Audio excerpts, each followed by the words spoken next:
A warm good morning to all the August gathering.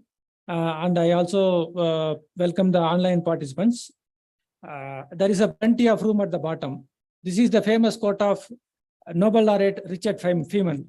This quote aptly fits to the relation between the higher order academics and the tech-driven corporate industry. Considering the importance of bidirectional communication between the academia and the industry, IVRI is organizing a series of interviews with the industry for the last 1.5 years. So in this, this is one such event organized at our campus. On this occasion, I request our Joint Director, Dr. Pallav Chaudhary sir, to welcome all the delegates. Thank you. Good morning, everyone. This is second in series. We are holding the Industry Academia Interface meeting this year. The interface meeting is being participated by industry partners, representative, and faculties and students of IVRI deemed university.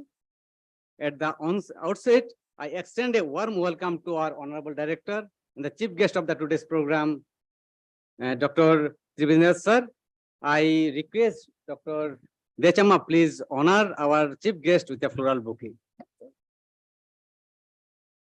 Thank you.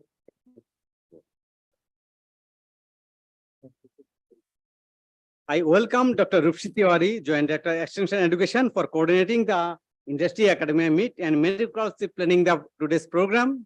We wholeheartedly welcome you, Madam. Dr. Bhure, may please. I also extend a hearty welcome to Dr. Pranav Dhar, Head Division of Biological Product, being the government analyst. He has a strong linkage with the industry, so your presence will make the event more eventful. Thank you. On behalf of the institute and the convener, I extend a hearty welcome to the industry participants and representatives. They are the main guests of our today's program. Here we have with us Sri Rajiv Gandhiji from Hester Bioscience. He has long association with the IVRI.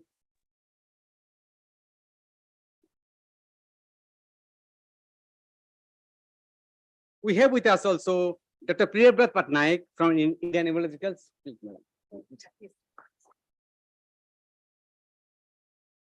I also welcome Sri VVV Chandrasekhar from Sanvita Biotechnology. I welcome Dr. Kakuli Ahmed from Brilliant Biopharma. I also welcome Dr. B. Prakash from Venture Biologicals.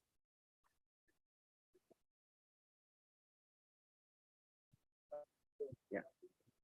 I welcome Dr. Krishnappa from Eurofins Private Limited. Welcome to Dr. Dhirendra Kumar from Vesper Vet Private Limited.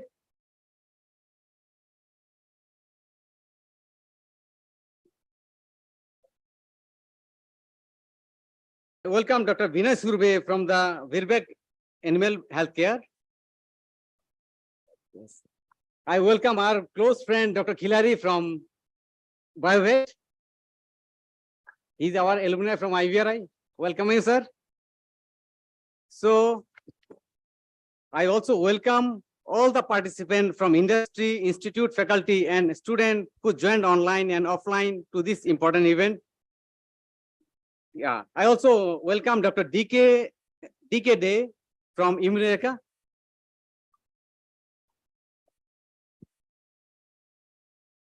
We wish that this interface meeting will be very effective to establish stronger collaboration among the research scientists and the industry partner.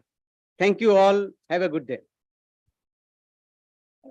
Now I request our Joint Director Extension Education, Dr. Rupshi Tiwari Madam, to give introductory note to sensitize the participants about the event. Ma'am, please.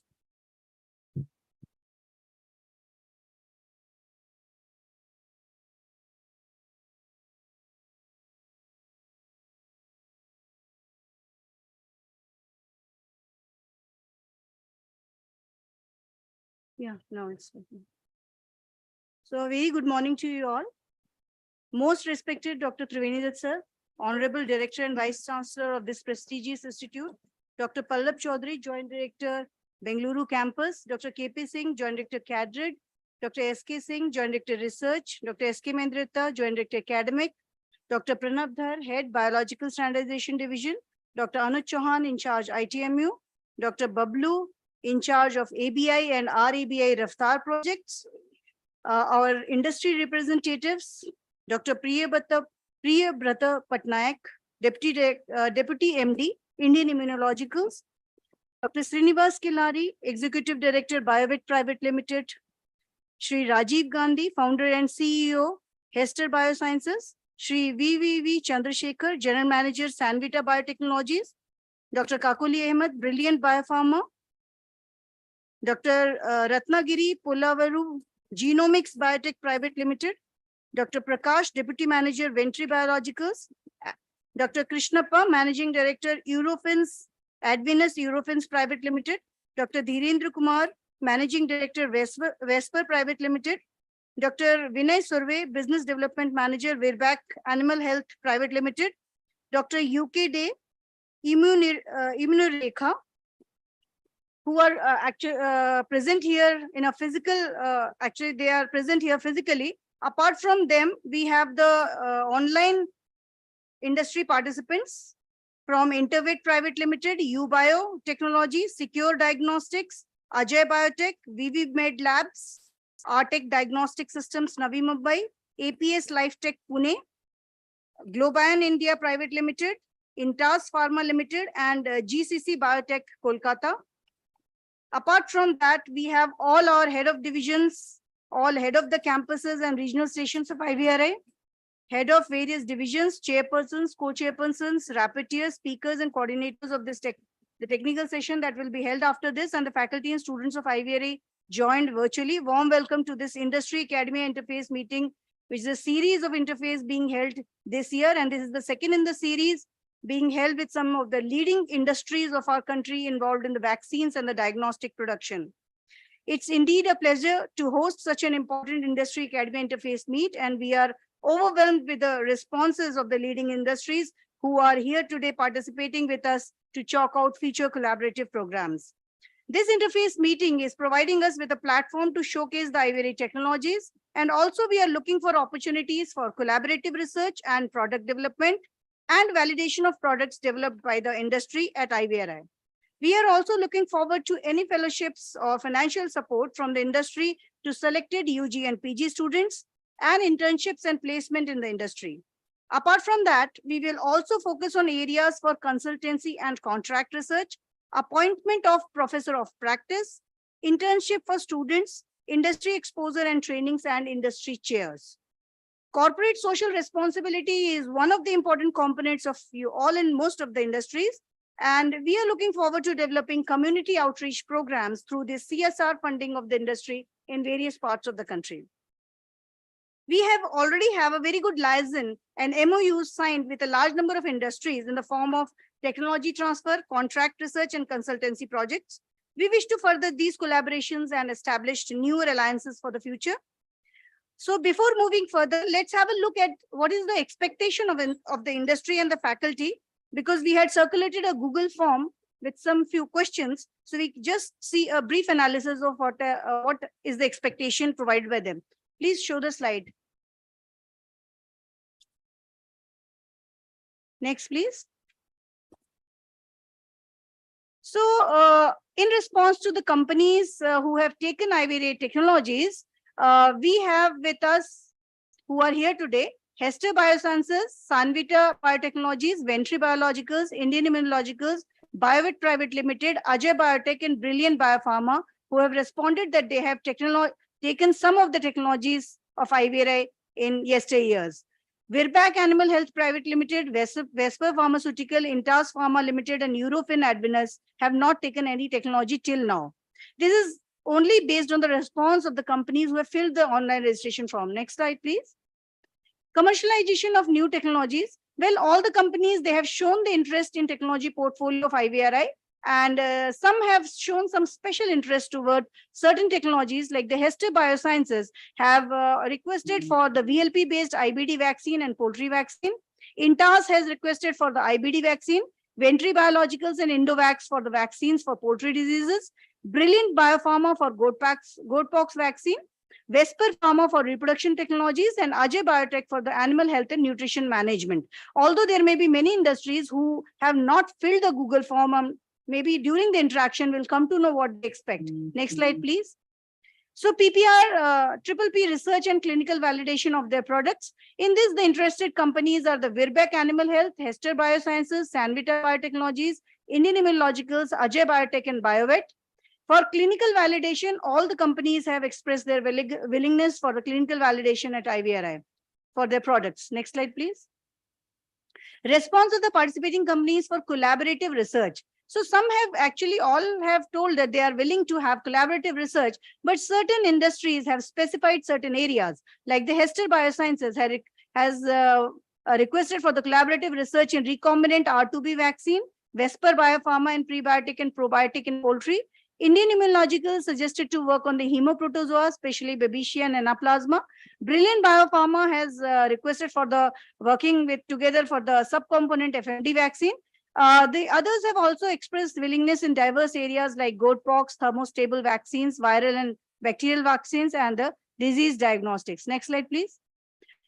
In response to the CSR funding, which type of financial help your organization would provide, we could get 12 responses. Actually, only 12 have filled the Google form. So majority of them have suggested that CSR funding they would be doing for collaborative research.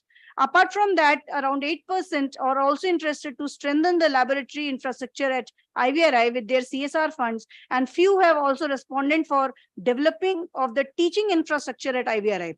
Although we are also expecting through our deliberations today here that there can be some community outreach activities that can be taken up in the CSR, which is one of the major activities when we are talking about CSR for the industries. Next slide, please. Funding for emeritus chair. In response to this, we could get 2 industries out of the 11 responses who have responded to providing funding for the emeritus chair. So Sanvita Biotechnologies and Indian Immunologicals, they are interested in funding the emeritus chair. Next slide, please. Fellowships and financial supports to students. Well, in this, we could get 33% yes responses. So Hester Biosciences, Intas Pharmaceuticals, and BioVet, they are interested in providing some form of fellowship and financial support to selected UG and PG students at IVRI. Next slide, please. Placement drive. So whether you're interested is willing to have on-campus recruitment. So except Virbac, all the companies have expressed their interest for the campus recruitment of our students. Since we are now running the BVSC program also since 2015, so this becomes one of the important component of IVRI, and we request our industries to involve in this placement drive. Next slide, please. So whether willing to have such interface meets, yeah, 10% of the industries are willing to have these sort of platforms where we can have discussion on future collaborations. Next slide, please.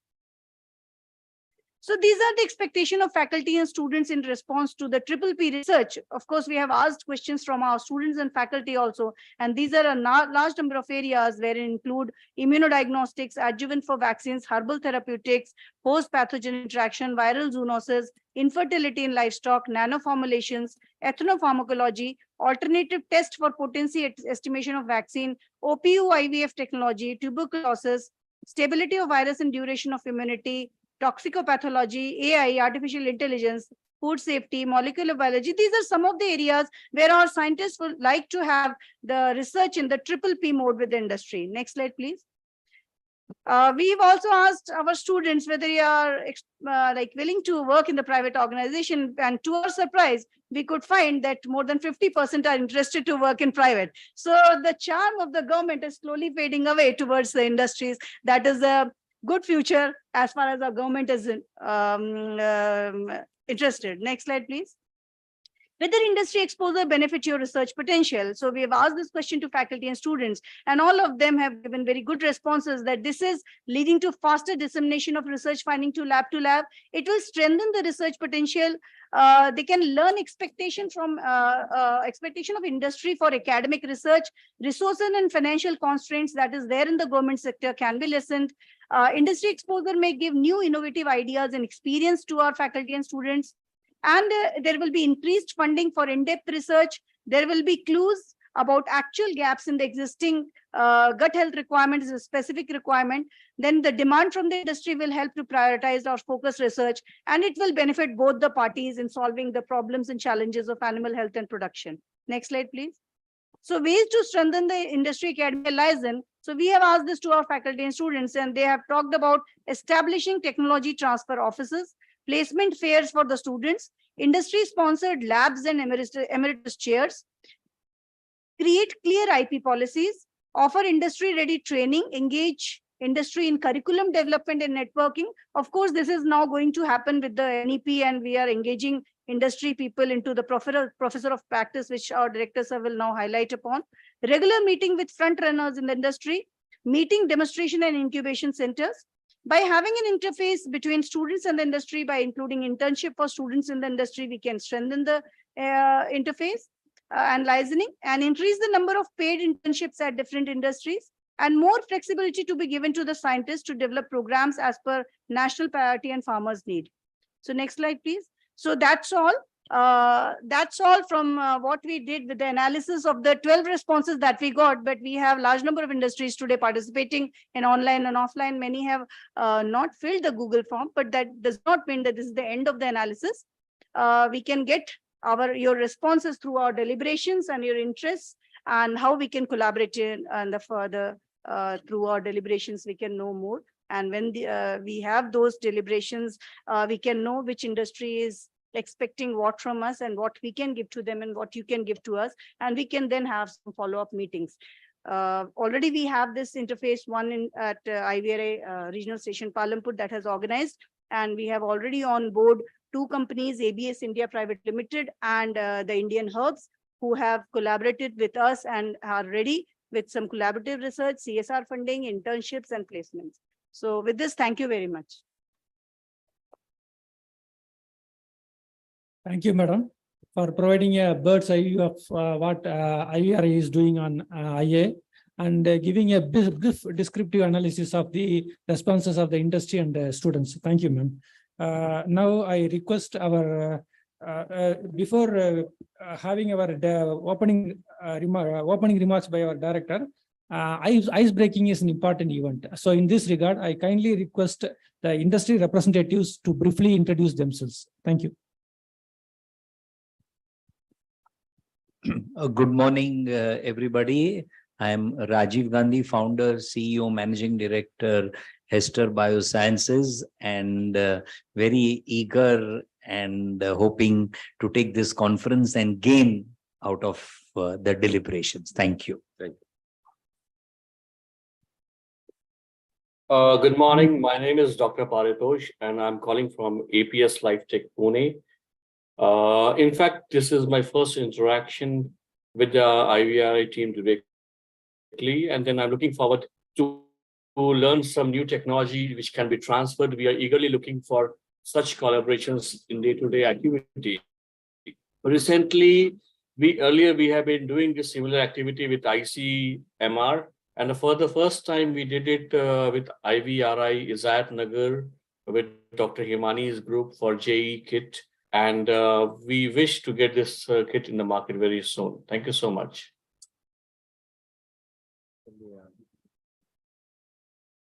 Hello, good morning to everybody. Myself, Dr. Kelari. I am the Executive Director of BioVet, which is located at Bangalore. And I happen to be, previously I was associated with MSD and Intervet almost 29 years. So last 3 years I am at BioVet. So I am looking forward for continued interactions, which we started in 92 onwards with IVRI. Ever since I left IVRI and joined BIF at Pune, I think look forward for fruitful interactions in today's meeting. Thank you. Morning, everybody. Myself, Chandrasekhar. Myself, Chandrasekhar, representing Sanita Biotech. Thanks for giving the opportunity. Thank you. Thank you. Good morning, everybody. I am Krishnappa, representing European Side Venus. This is a preclinical organization. This is my first industry academia interface meeting. So looking forward to meeting you all and have a fruitful discussion. Thank you. Good morning, everybody. I am Dr. Dhirendra Kumar from Vespa Pharmaceutical, which is 45 years old company. And from last 31 years, I have been into poultry consultation, giving services to the industry throughout the India. Good morning, everybody. I am Dr. D.K. De. I am presently founder member and executive director of IVRI Animal Health. I have in the past associated with IVRI on many projects in my various assignments from Intervet to Globion. And definitely we have already started collaborating, initiating the poultry vaccine development unit in Hyderabad. And I promise that we'll work more proactively with the IVRI and taking this technology and scaling up for the globe. Thank you so much. Good morning, all. I am Dr. Vinayak Surve. I am representing IVRI Animal Health, and I am responsible for R&D and licensing projects at IVRI. I have around 15 plus years of experience in animal healthcare, working in different areas of animal healthcare like regulatory, marketing, sales, key account management. And I'm really excited to participate here and looking forward for, great interaction. Thank you. Good morning, all. I am Dr. Prakash Reddy, representing Ventry Biologicals. I am part of Vaccine Research and Development Center in Ventry Biologicals. Definitely, we look forward for a lot of translational research happening with the industry and academic research, what is happening. That will definitely give a good output. Thank you very much. Good morning. I'm Dr. Kakoli Ahmed. I'm representing Brilliant Biopharma. I am presently as the Assistant General Manager in Quality Control. So we are, as a representative, I would say that we are looking forward for more collaborations with our IVRI and the industry to bring about more further better progress in our industry. Thank you so much. Good morning, everyone. Dr. Priyavrata Patnaik, Deputy Managing Director of Indian Immunologicals. After spending almost 15 years abroad, I came back a year and a half ago to join Indian Immunologicals, managing technical operations, close to 3,000 people, all functions of technical operations. I want to reiterate here, we're a very happy customer of IVRI. There are several technologies that we have taken and made them commercially available. I have some thoughts in my mind, which as the meeting progresses, will share how we can strengthen those. Thank you. Now I request the online industrial giants to share their views.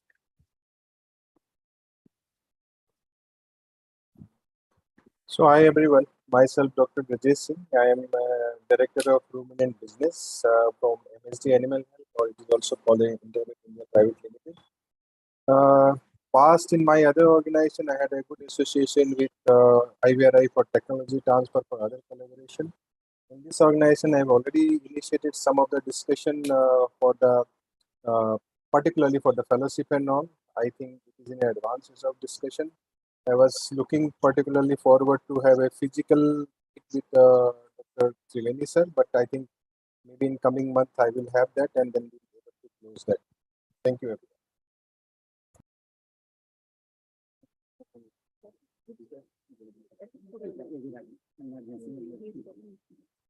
Hello, any other industrial giants who are on the online mode, and I request you to introduce yourselves through video mode.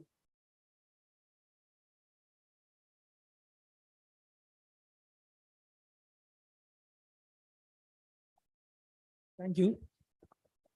Thank you. Now I invite our dynamic director and Vice Chancellor of IVRI, Dr. Triveni sir, to deliver opening remarks.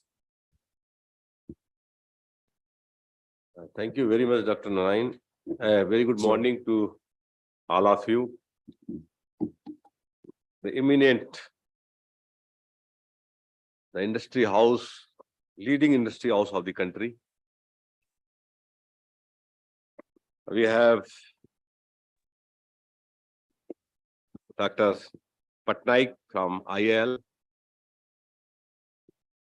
Dr. Srinivas Khilari from BioVet.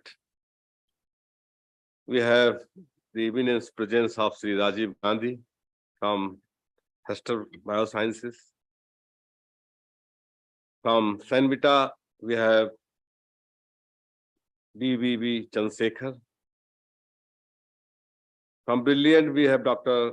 Kakoli Ahmed, Dr. Ratnagiri from Genomics, Dr. Prakash from Ventry, Dr. Krishnappa, Dr. Dhirendra Kumar, Dr. Vijay Surve, and Dr. D.K. Dey. A very good morning to all of you. We are really grateful and thankful to all of you for your glorious presence. My dear Joint Director colleague, Dr. Pallab Chaudhary, Joint Director of this very important IVRI-Bengaluru campus. We have Dr. Rushi Tiwari, Joint Director, Extension Education. We have our industry friend online. And we have our eminent Joint Director colleagues, Dr. KP Singh, Joint Director Cadred, Dr. SK Singh, Joint Director Research, and Dr. SK Medidatta, Joint Director Academic cum Dean, IVRI Deemed University. We have with us our distinguished head of divisions of various important divisions of IVRI. So I, and on behalf of IVRI Deemed University, I welcome you all from core of my heart. And this is very important interface meeting, industry academia interface meeting. As you are aware that IVRI have completed more than 133 years. And during this past glorious years, we have achieved the significant milestones in terms of eradication of various important dreaded diseases. And we have, you see, contributed immensely in animal health protection and for enhancing the animal productivity. The institute has a pan-India presence through our various 3 regional stations and 3 campuses across various countries. And in view of our the expectations of Government of India and the expectations of our various stakeholders, recently we have revised our mandate, and the human resource development is one of our core strengths of our IVRI Deemed University. We are into the teaching and training since way back 1900, and 1958 we have initiated postgraduate colleges for all our disciplines of veterinary sciences. And from 83, we have a full-fledged Deemed University recognized by UGC. Till now, around 5,000 plus human resources through our MBSc, PhD, and BVSc students we have produced, not only to this country, but our alumni. They are also working in the leading organizations across the overseas world-renowned laboratories.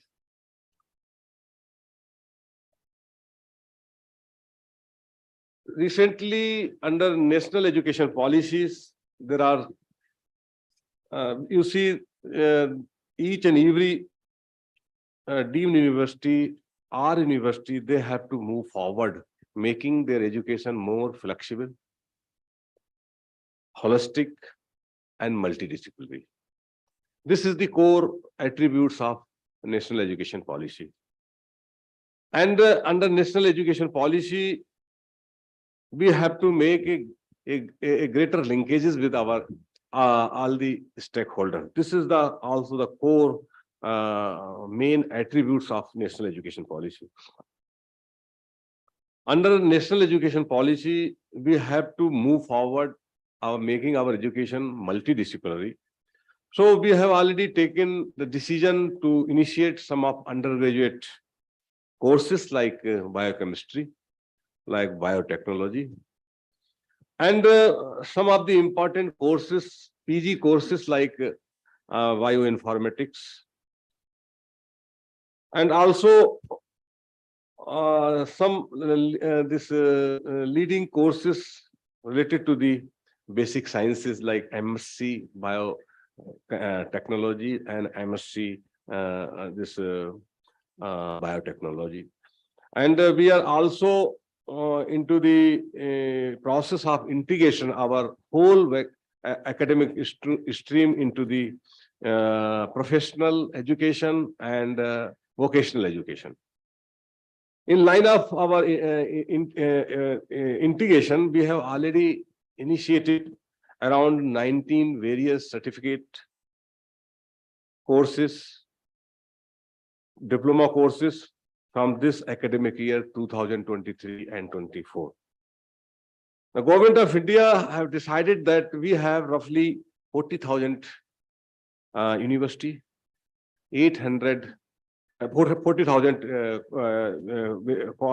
colleges and 800 various universities. So they have decided to consolidate all the colleges and universities into the 15,000 well-resourced, multidisciplinary, large university. So we are into it. We are trying hard to transform our deemed university into the globally competitive university, and government have already suggested us to submit the proposal. We have already submitted the proposal how we have transformed. We will transform our deemed university into the full-fledged university, that is the globally competitive university with timeline, infrastructure, and the responsibility. So this is a new initiatives. So I thought I must brief to our industry partner. And you see, based our strength, and our core strength is the R&D in veterinary biologicals. Our core strength is quality control, testing of veterinary vaccine. Besides our human resource development through our IVRI deemed university. The December 9, 2014, Government of India have recognized our achievements and initiated a special postal stamp. By this initiation have been taken by Post and Telegraph Department, Government of India. So this was our really the achievement. And in the front of our genetic improvement of livestock, we have developed two important, genetically important breed. One breed is of cattle, this Brandavani, having a great potential of milk production and having a appropriate reproductive efficiency and longevity. We have also developed a crossbred pig, as in the name of landrace pig. Recently, we have also documented, characterized, and registered two very important breeds in the name of the Royal Khandi goat and the Gurra pig. So this is, and as far as our IPR portfolio is concerned, it is very rich. We have a roughly 32 patent in our hand, and 21 already design we have registered, and we have also received a total number of 41 copyright to our various ICT product. Till now, we have commercialized 44 technologies to 150 to our commercial houses. And this is in brief our portfolio, and out of our 32 patents, we have already commercialized a total number of 17 patents into various commercial houses. We have this our technology developed. We have 11 our vaccine technology, 9 our diagnostics, and 4 various kind of therapeutics, in addition to various you see engineers designing, and also the animal feed and fodder related technologies, and beside the various kind of value addition product, this livestock product. So as we are know that technical backstopping is our main strength to our National Animal Disease Control Program, Livestock Health and Disease Control Program. So all the technical backstopping, right from the supplying of reagent, diagnostics, vaccine, capacity building of industry professionals, and also you see industry ready trainings we used to provide time to time. So this is this is our strength. And recently, in collaboration with the National NRC and Equine, we have developed a lumpy skin disease vaccine in the name of Provac.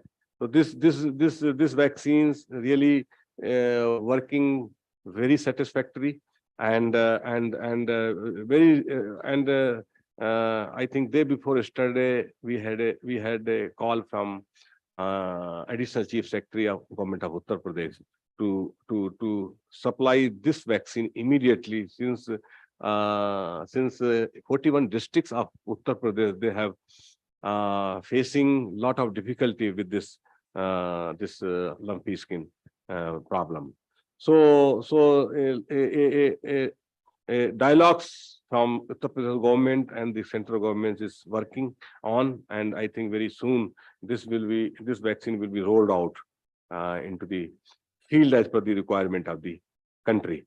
So you see, as far as our this campus is concerned, this campus, we have initiated the R&D activities way back 1972, and with the Danish government. This campus have contributed immensely on R&D and QC of FMD vaccine, and we have a core strength in terms of our expertise in FMD research. So and based on our strength, we have also have international collaborations currently, and also we have completed various international collaborations in the past. The significant achievement of this campus, if I would like to mention briefly, that in 1972 we were the first to develop and implement this FMD vaccines in the country.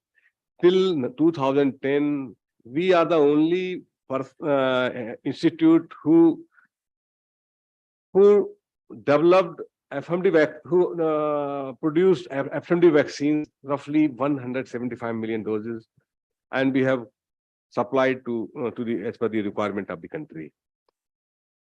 And because of the regulatory problems and the other expansion problems of our campus, so we have stopped the production of FMD vaccine. But R&D on FMD is still we are continuing, and the brief accomplishment in these areas are, we are very soon within 3 months, within 6 months, we are going to share a very important vaccine in the name of the gene marker FMD vaccine.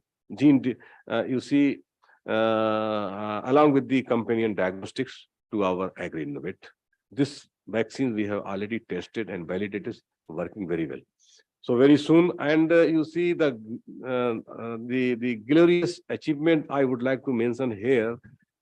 We were working since 2015 to develop alternate animal model, because this FMD QC is very was a challenge to all of us, because the procuring the animals, are challenging the animals, are hiring, are taking animal from various government forms, and also you see rehabilitation of our animals as per the regulatory compliance. So this was the challenge to all of us. So my really great thanks to the scientist, team of the scientists who have come up with the alternate models and alternate models, that is guinea pig model. And within 3 months, we are going to conclude this alternate models of FMD vaccine testing. And this model already validated from the WRL lab, and it is in the process. And within 3 months, we are going to have a very grand celebrations on the occasion of developing this very important animal model for FMD vaccine quality control and assurance. So this is our significant achievement. And in addition to this, we have also recently developed thermostable vaccines in collaboration with NIFMD, and we have also shared our total technology with Agri-Innovate for commercialization. And we are working very hard to develop a assay test for you see FMD vaccine quality. So I think this test, I think we are we soon developing from this campus, and in vitro assay test will be really a game changer for the this whole NADCP program and the disease eradication programs for FMD. And you see, now we have to move forward, making a greater collaboration with the industry, not as per the compliance of national education policy, but also the expectation of Government of India. Now we have to enhance our R&D infrastructure, quality control infrastructure, and teaching infrastructure.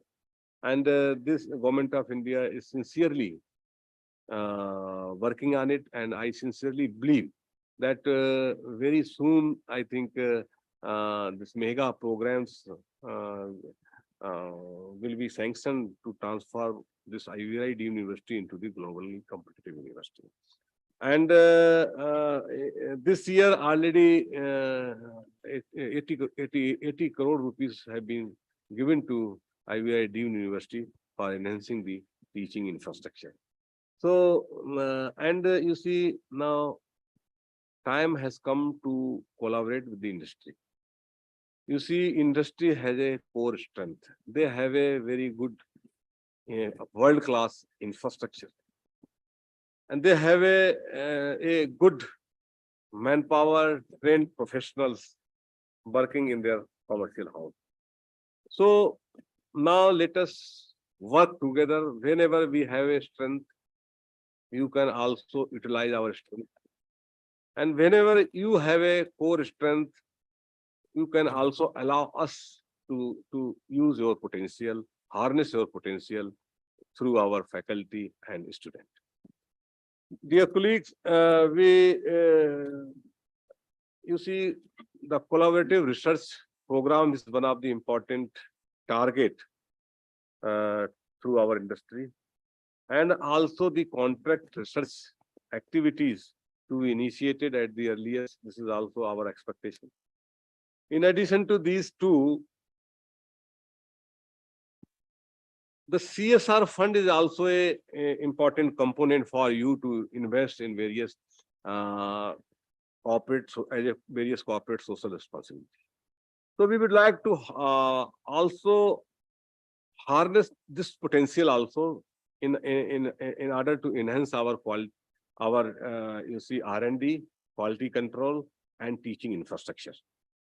So this is our request, and this is our expectation from the industry, that we may also use the committed CSR fund of the commercial houses, because Government of India recently, especially the Indian Council of Agriculture Research, I think a week before, they have already circulated the policy how we will use the CSR fund.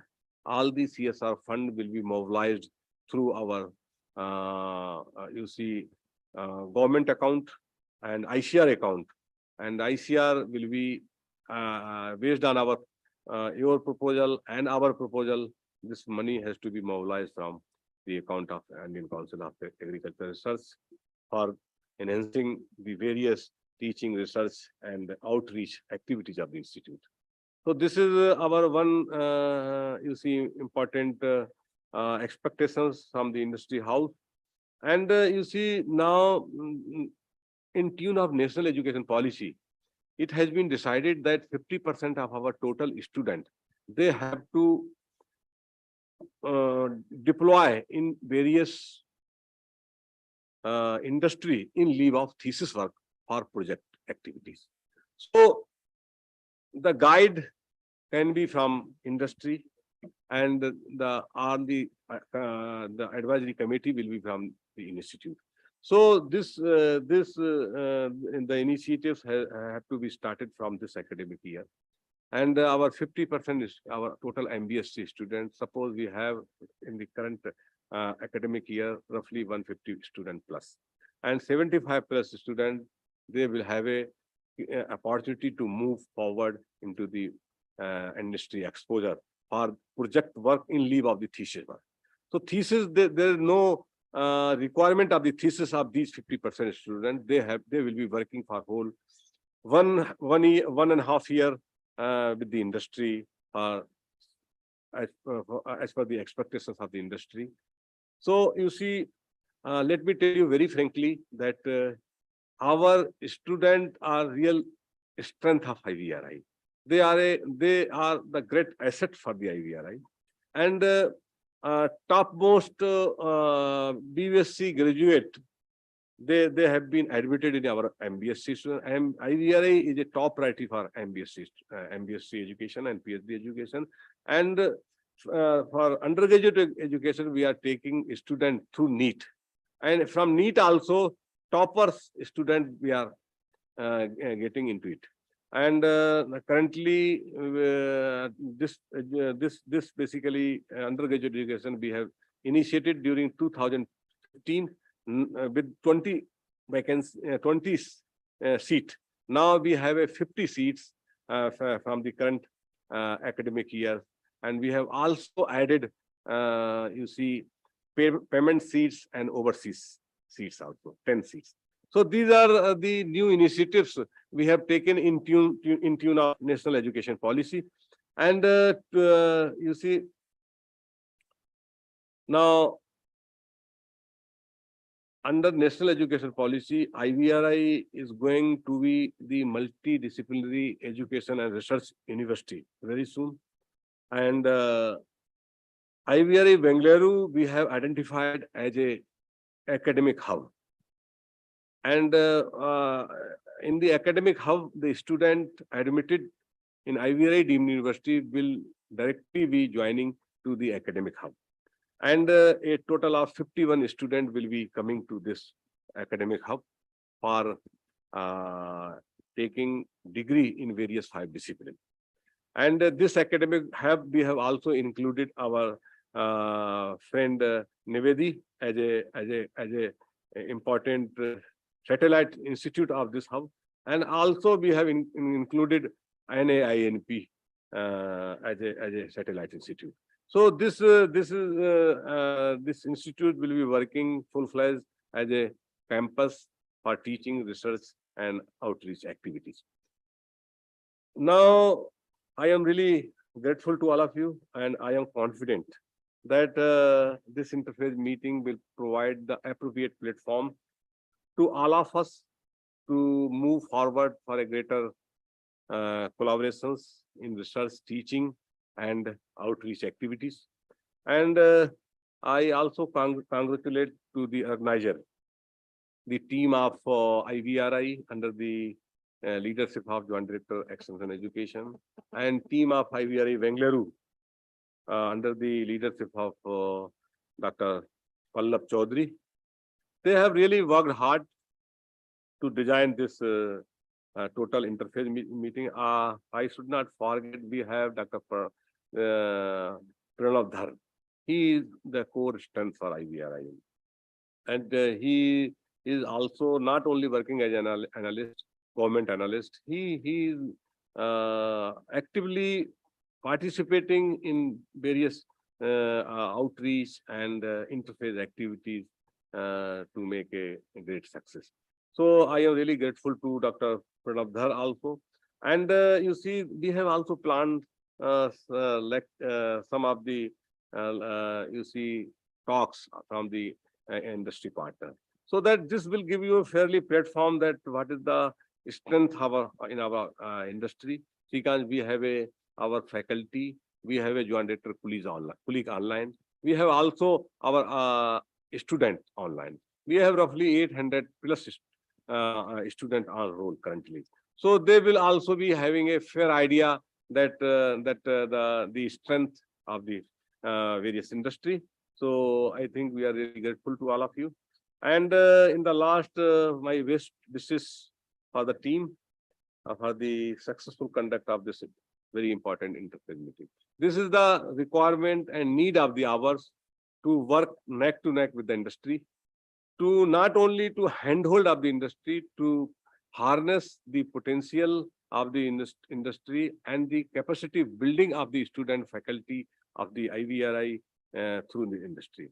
You see, we are really searching to appoint the professor of practice from the industry.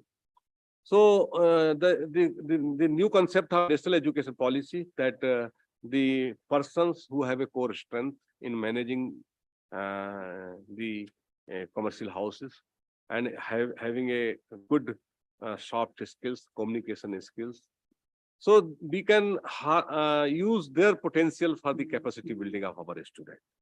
And they have also decided that 20%, 25% of the total faculty will be the professor of practice from various industries, NGOs, and other, you see, learned commercial houses. So this is, we are very soon, we are going to invite to appoint the professor on board of IVRI deemed university.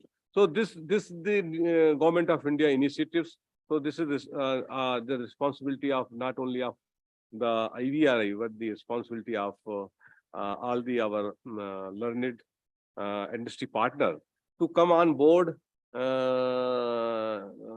in order to comply the regulations of national education policy. So with this small brief, I am really grateful to all of you. I am really thankful to the team of IVRI and team of Bengaluru campus. Thank you very much.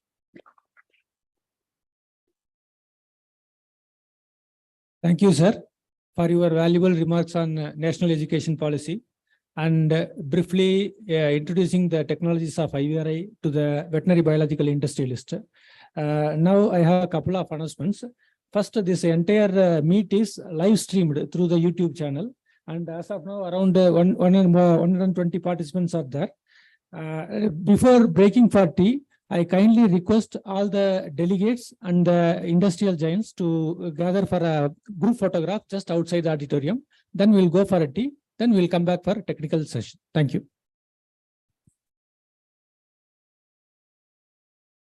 So I request to all the joint director colleagues and faculty, distinguished head of divisions, and the scientists of IVRI. They will remain at least for 10 minutes here, and we have a bio break of 10 minutes. And after 10 minutes, we have a great presentation of our industry partners. And my submission to all of you, don't leave the meeting. Please be here.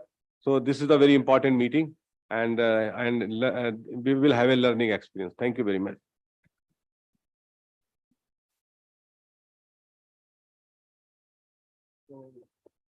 I can have a photo.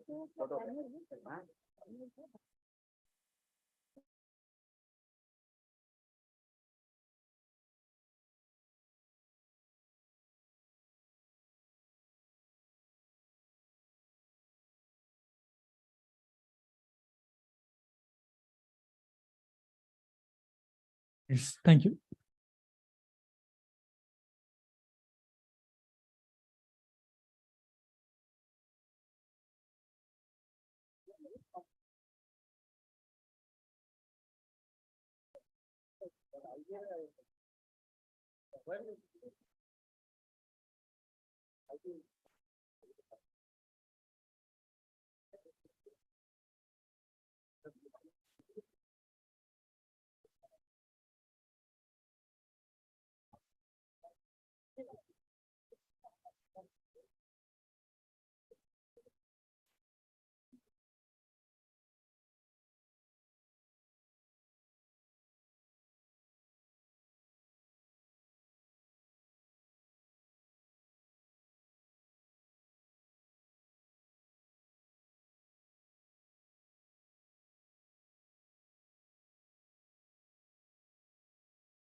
Running the BVSC program also since 2015. So this becomes one of the important component of Leading industry also of the country.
कुछ नहीं दिखाई दे रहा sir, मेरा तो क्या है।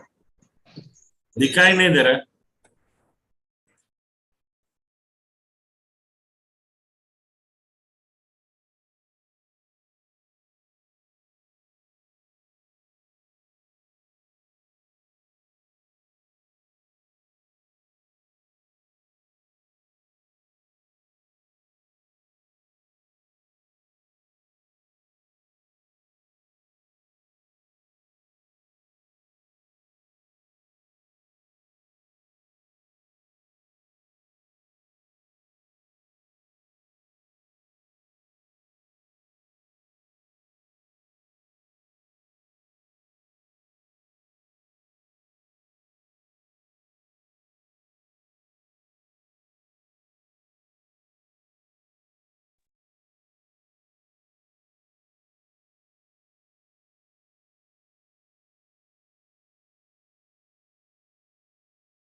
I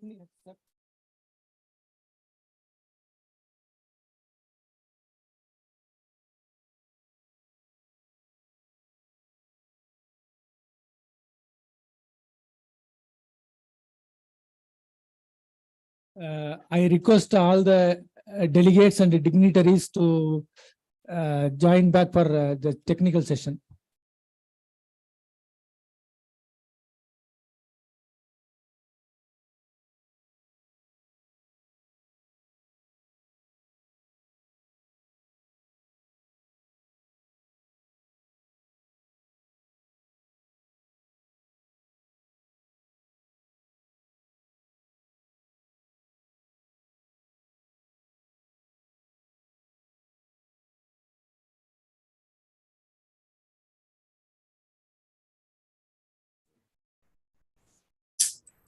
May I request the delegates and dignitaries to take back the seats?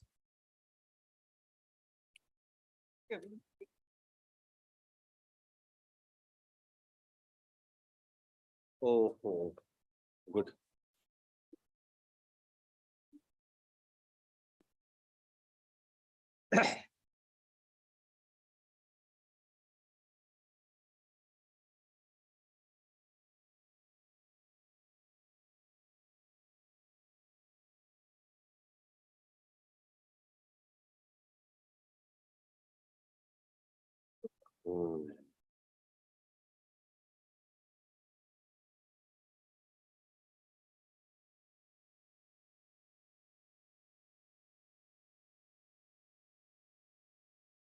Welcome back. Now we are going to start the technical session. I request our Joint Director, Dr. Pallav Chaudhary, sir, and Dr. Pranab Dar, sir, Head Biological Standardization Division, to chair the technical session. Over to chair. Thank Okay, you. good morning. Again, I request Dr. Pranav sir, please chair the session and continue. Thank you, sir. Good morning and welcome back. Now we have a technical session for around 2 hours. We are running late by 30 minutes. Here we have all these distinguished officials from very eminent industry. We have around 6 presentations, and maybe you can we have a 10 minutes slot, so you can speak around 5-6 minutes, and next 3 minutes we have the time for discussion. So with this, I will first invite our in charge ITMU ICR IVRI, Dr. Anuj Chauhan, to present the IVRI technologies before the industry. Dr. Chauhan, Dr. Anuj. Thank you, sir. Please share the. Most respected Director and Vice Chancellor IVRI, Dr. Triveni Dutt, sir. Joint Directors at Izzat Nagar, Bengaluru and Mukteshwar campuses. Station in charges of Pune, Palampur and Kolkata stations. Heads of division, section in charges. Doyens of the industry, with a rich portfolio of vaccines, diagnostics and therapeutics. Scientists and student delegates. It is a matter of pleasure and pride to present before you the IVRI technologies, which have been a fruit of decades of hard research by IVRI scientists. So, I'll do that, sir. So let me present the ICR-IVRI technologies for animal health. So first I'll highlight the activities of ITMU at IVRI. So the basic mandate is to manage the intellectual properties generated within the institute as per the ICR guidelines, sharing these technologies to AgriNovate after meeting all the codal formalities, showcasing of IVRI technologies at different forums, including the interface like today, as well as to augment the capacity building on IPR and technology transfer among students. So to make all aware of the IP management system in the ICR, we have a 3-tier IP management system in the ICR. The first is the ITMUs at different research institutes of ICR. Then they are covered under ZTMCs, like we have both ITMU and ZTMC at IVRI. Then ATMC at IPTM unit ICR headquarters. And the technologies are ultimately commercialized through a for-profit company established in ICR, AgriNovate, who was a full-time CEO also. So along with ITMU, we have a ZTMC also at IVRI. So these are the ITMUs which are covered under the ZTMC. These 10 ITMUs, basically of animal science division. So for animal sciences, there are two ZTMCs, one at IVRI and one at NDRI. So we have 10 institutes allocated to us, and we advise them on IP protection, maintenance, and technology transfer and commercialization. And we license with the IPTM unit at ICR headquarters for streamlining of all the IPs and technologies of different ITMUs. So the basic driving force behind the IP management system is in ICR is not profit driven. It is basically a farmer's first policy, and we encourage entrepreneurship, healthy competition between industries. That's why we don't go for non-exclusive license, but we promote the non-exclusive ones so that the farmers are benefited and there's a healthy competition. So as Director Sir has already highlighted, we have a pan-India presence of research laboratories, campuses, stations, where as per the mandate by Government of India, we are doing all the research and innovation. So if we come to the IP and intellectual property and technology transfer portfolio of the institutes, the institute has filed 98 patents, of which 32 have been granted, and 26 designs have been filed, 21 have been granted, 44 copyrights have been filed, and 42 have been granted. And these all have resulted in a revenue of 1,192 lakhs, and technologies which have been commercialized till date are 44 from IVRI, our major focus is on vaccines and diagnostics. Apart from that, various designs and livestock products also have been commercialized. And we have around 150 partners today in form of different industries, entrepreneurs, and NGOs. So the areas of IP management at IVRI includes vaccines and diagnostics, feed additives, reproduction-based technologies, value-added products, designs, and copyrights. Then in terms of the technology transfer, what technologies we are developing and transferring fall in the category of vaccines, diagnostics, and therapeutics. So today, our industry partners belong to these three primary categories. So I'll focus the major part of my presentation on vaccines, diagnostics, and therapeutics.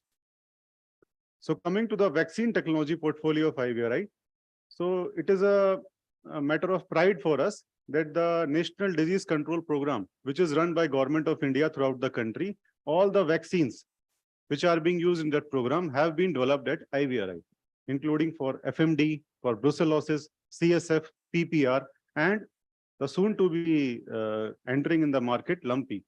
So we are covering the entire portfolio of National Animal Disease Control Program. Like we have developed Lumpy Provac in association with NRC Equine, a live attenuated vaccine, which offers a complete protection against the disease. And it is from an indigenous strain and provides 1 year immunity. Then we have a gene-related marker vaccine with the DIVA capability, wherein for brucellosis, wherein the parosamine synthetase gene, a vital part of LPS synthesis pathway, has been deleted, which offers it a marker capacity and DIVA capability, and it is stable, less virulent, and protection level is same as the cotton strain vaccine S19, 1 year. Then a new technology has came from IVRI, a vaccine for IBR. As we all know, IBR is a very deadly disease, which manifests itself in form of reproductive disorders like abortion, stillbirth, and decrease in milk production. So a marker vaccine has been developed by deletion of glycoprotein E gene at IVRI, and it will go a long way. This will enter into a commercialization process shortly. We are going to share it with AgriNovate very soon, and it will be available for all companies soon, and it will help in creating IBR-free status for the country. Then one more vaccine which has been developed recently is buffalo pox vaccine, a live attenuated vaccine. It has also been developed from Indian strain, Vijayawada 96 strain. Then in this list also listed is a multiple emulsion vaccine against HS.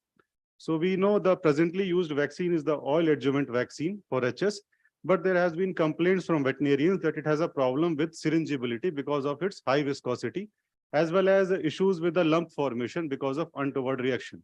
So what we have done is we have developed an emulsion vaccine which solves this problem. It reduces the viscosity of the vaccine and there is no lump formation. And the price also has been kept competitively at only 5 lakh rupees. So one new vaccine has came. So in this slide, there are two vaccines which have been depicted. One is a thermotolerant O vaccine strain, as told by Sir already. and a negative marker FMD virus vaccine strain. So thermotolerant vaccine has been developed in collaboration with the FMD Institute at Bhubaneswar. And as we all know, that FMD vaccine requires a permanent cold chain. Otherwise, the structural integrity of virion is lost. So what modification has been done here is that up till 45 degrees even, a transient cold chain breakage will not hamper the activity of this antigen. And it has been also known to be a better immunogen as compared to the parent O strain in terms of neutralizing antibody response in both monovalent and trivalent forms. Also, this is important because it has been seen that the most of the outbreaks of FMD in India recently have been because of O strain. And O strain is also the more thermolabile. So this is a very potent technology, and it has already been shared with AgroInnovate, and it is available at a cost of 50 lakh rupees if it has to be made and sold in India. And if somebody wants to make in India and sold outside, it will be at 1 crore rupees.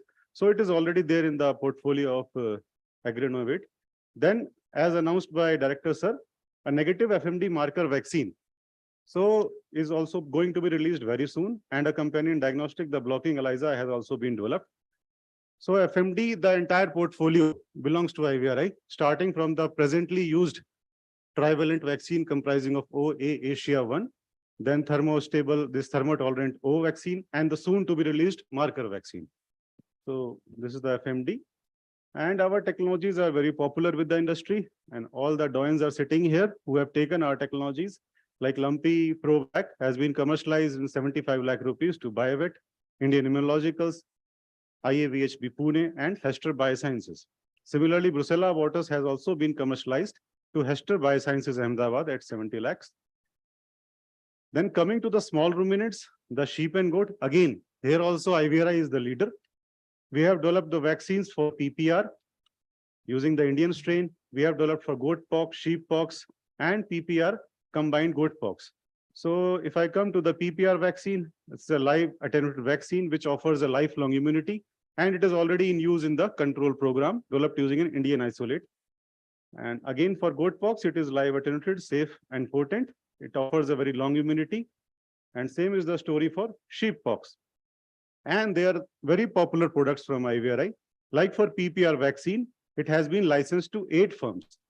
And it has resulted in generation of good revenue for our institute, amounting to a tune of rupees 596 lakhs. Same, again, one more success story of goat pox vaccine, which has been commercialized to 7 firms, and it has resulted in a revenue of 246.8 lakh rupees to the IVRI exchequer. Again, for the sheeppox vaccine, it has also been transferred to 5. So, as mandated by the Government of India, ICR, that we have to develop bivalent and polyvalent vaccines. So this was taken up at IVRI, and we have developed a live attenuated PPR and goat pox combined vaccine. So it will serve multiple purposes. In a single shot, we'll be able to vaccinate the animals against the 2 deadly diseases. So it will save the cost, time, and labor, and it will confer the lifelong immunity. It has national importance as well as huge export potential. So it has already been assigned to AgroInnovate. All the codal formalities have been completed, and we invite our industry partners to take this technology from us. So it has been assigned to AgroInnovate at the cost of rupees 65 lakhs for a license period of 10 years with a royalty of 5%. Then again, if these terms are for if you make in India and sell in India. If you make in India and sell outside, the price will go up to 1 crore rupees. So coming to the third important species, the pigs. Here again, the deadly disease of classical swine fever. The vaccine portfolio entirely belongs to us only. In the National Control Program, our vaccine is being used. So that was, we had one previous vaccines, which was from a foreign strain. So recently one new vaccine has been developed, which is from Indian strain. It is again the live attenuated category, and it has a very high titer. So high titer means in a limited number of tissue culture flasks, economically, many vaccine doses can be prepared. And it offers a minimum of 18 months immunity. And again, because it is from Indian isolate, so it offers better protection. We have recently developed and also commercialized a swine septic pasteurellosis vaccine, which gives an immunity of 1 year. And then Japanese encephalitis vaccine. As we all know, it is an important public health issue. And the pig is the amplifier host of this virus. So it causes encephalitis in case of humans and abortion and other reproductive disorders in case of pigs. So in order to reduce the incidence of Japanese encephalitis in endemic areas, so what this vaccine basically aims at is to provide, to break the cycle of infection from pigs to humans. It provides immunity to pigs. It has a 6 months immunity. And again, it has been developed from an Indian isolate. And it also has been transferred to Agrinovate and is available at the rate of 35 lakh rupees for 15 years license period and 5% royalty. So again, this is the success of our vaccine for pigs. The classical swine fever cell culture vaccine commercialized at 20 lakh rupees to 2 Indian Immunologicals and Punjab Veterinary Vaccine Institute. Then our latest product, the indigenous CSF vaccine, has been licensed to Hester, IAVHB Kerala and Haryana Veterinary Vaccine Institutes. Then coming to the next important species, poultry. Here also we have developed 2 very important vaccines, including IBD vaccines for chicken. So this is a recombinant subviral particle-based vaccine. So it is a capsid protein expressed in yeast, Saccharomyces cerevisiae, VP2 protein. And even in the case of day-old chicks, that is in the hatcheries, where the maternal derived antibodies will be there, it doesn't hamper. So it can be easily administered. So like presently in the market, we have live attenuated intermediate plus vaccine, which is being used. But that vaccine has been known to show moderate to even extreme clinical signs.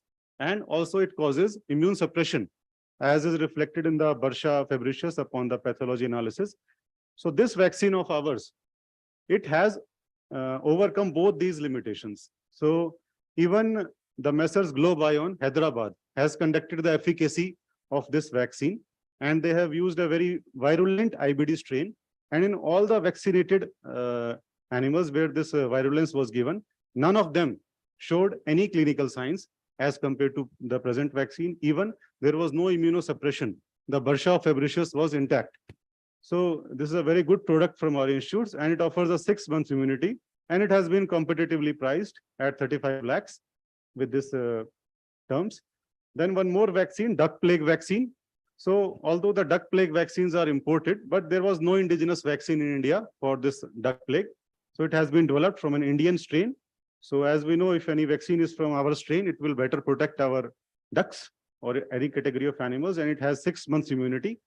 And again, the cost is only 35 lakhs. Then our other vaccines are also there for other animals. Like we have a camel pox vaccine. So again, the entire portfolio of pox is there with us. Sheep pox, goat pox, buffalo pox, camel pox, ORF. So all have been covered by us. Then there are 2 upcoming technologies from IVRI. So far, they have not been shared with Agrinovate, but they'll be shared very soon. One is on indigenous canine distemper, and second one is on canine parvovirus. So again, advantage of both these vaccine candidates will be that they have been developed from the strain which is prevalent in India, the circulating strain which is there in India. So naturally, they will offer better protection as compared to the imported ones. So they are both from our indigenous isolate. So these are some of the snapshots of our technologies which have been commercialized, and batches are being regularly produced by different companies, including Hester, Intervet, Indian Immunologicals, Biomed, and these. So shifting from the vaccines to diagnostics. In diagnostics also, we have a very rich portfolio. Like for cattle and buffalo, we have monoclonal antibody-based blocking ELISA for FMD. So although there is a present ELISA, which is being used in control program, the NSP-based indirect ELISA, but that ELISA for each species, a specific conjugate is required. That is costly. Then again, apart from that, standardization has to be done for each assay. So for our there is no requirement. It works across all the species. And this is an improvement of our earlier 3 ABC indirect ELISA, earlier developed by IVRI. and it has been very competitively priced also, only at 13 lakh rupees. Then there is second diagnostic, synthetic peptide-based antigen capture ELISA for detecting animal rotaviruses. So rotavirus, we all know it causes diarrhea in case of both humans and animals, and even mortality in the young ones. So this antigen capture ELISA, so it is a very novel combination of diagnostic comprising of this blocking and captivating antibody. And what basically is the premise, or what basically are the advantages for this are, it works across several species, including bovine, porcine, sheep and goat, as well as poultry. And it uses the fecal samples. Similarly, we have, and it is costed at only 10 lakh rupees. Similarly, we have very good diagnostics for blue tongue as well as PPR detection. And these are some of the diagnostic technologies which have already been commercialized. So in diagnostics also, we have a fair amount of success. And these are the snapshots of the diagnostics.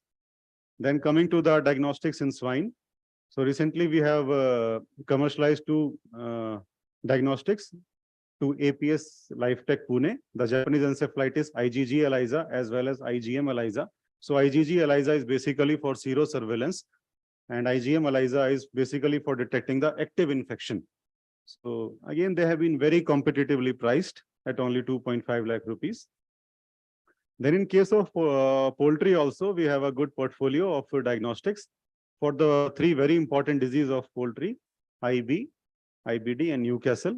And as compared to the present serial dilution assays, which were being used before these, so 45 samples can be tested in duplicates here. And so it is cost effective and time effective also. And it offers a good opportunity to test the efficacy of live and killed vaccine. Also, it gives us the advantages of testing the serological status of the herds. And then it is also very cost effective. There is no need for importing the highly expensive kits.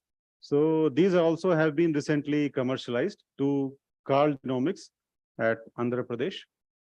So there's one upcoming technology. It is a very promising technology for multiplex PCR assay for species level differentiation of Mycobacterium tuberculosis complex. So it is a very high diagnostic sensitivity and specificity. The basic aim is, as we all know, the TB is a problem in case of both humans and livestock in India. So this offers solution for all of them. So this will have importance in both TB control program in humans as well as animals. So we have not fixed the price still. We are surveying the market potential. So once we fix the price, we'll share it with the Agri-Innovate. Then shifting from vaccines and diagnostics to the therapeutic products. So we have developed some very good therapeutics like this eco-friendly herbal acaricide to control ticks in livestock and pets. And as it is a herbaceous product, so the first important is eco-friendly. That's why the name suggests. Then it has been tested in, so what has been done is that various cattle farms where there was report that no organophosphate or synthetic pyrethroids was working against tick, as acaricide resistance is a big problem. So our team went there and they have tested this product there. And where these drugs failed, this acaricide worked very well. It had very good efficacy. It also has additionally the fly repellent properties, as well as per the OECD guidelines for safety of usage in animals. It was very good. And it has very less chance of development as it contains many active principles showing anti-tick activity. And it already has been commercialized to Ajay Biotech, who's this company which has joined here today also, at the rate of 20 lakh rupees for 15-year period. Then we have two technologies for mastitis, you can say prevention rather than treatment, because it has to be given as a prophylactic, and as well as Fertisure for estrus induction and synchronization. And these also have been commercialized. Then in the case of high-end technologies for therapeutics, we have developed stem cell based therapeutics. So this is a mesenchymal stem cell condition BDR based formulation. So when we hear stem cell, we'll think that it is very costly. But this is not actually stem cell. This is stem cell conditioned media. When we culture and raise the stem cell, the media that is there. So based on that media, this has been developed. So this is very cheap.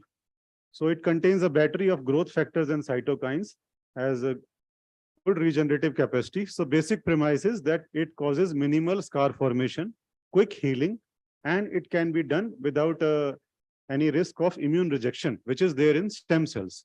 So this is even better than stem cell therapy and cost effective than stem cell therapy. So again, it has been competitively priced at only rupees 7 lakhs.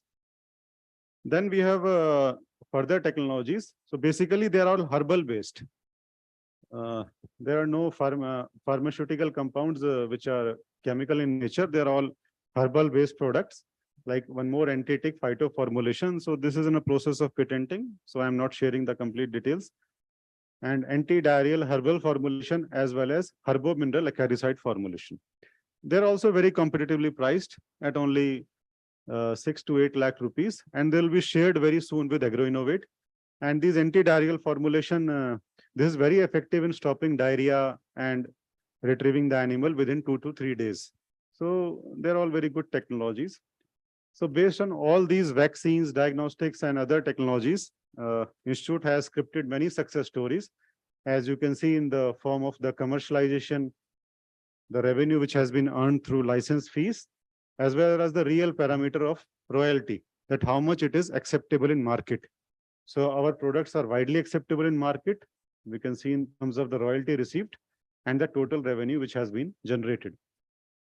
So in the end, I'd like to share some of the important events which have been held to commemorate our transfer of technology, like this with the Ajay Biotech for herbal acaricide, then CSF vaccine, Japanese encephalitis diagnostics, the rotavirus kit, then release of Brucella abortus vaccine, CSF and sheeppox vaccine, release of technologies, then the previous Interface Academia meet, which have been conducted earlier, transfer of lumpy vaccine, and in the recent 16th July, the Foundation Day of ICR, our institute, there were 3 awards which were given across ICR.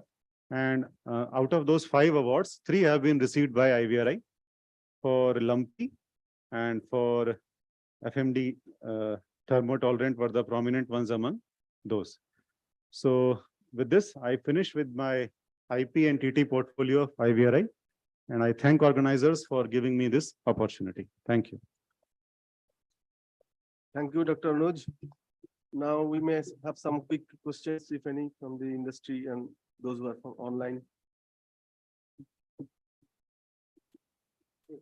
Yeah.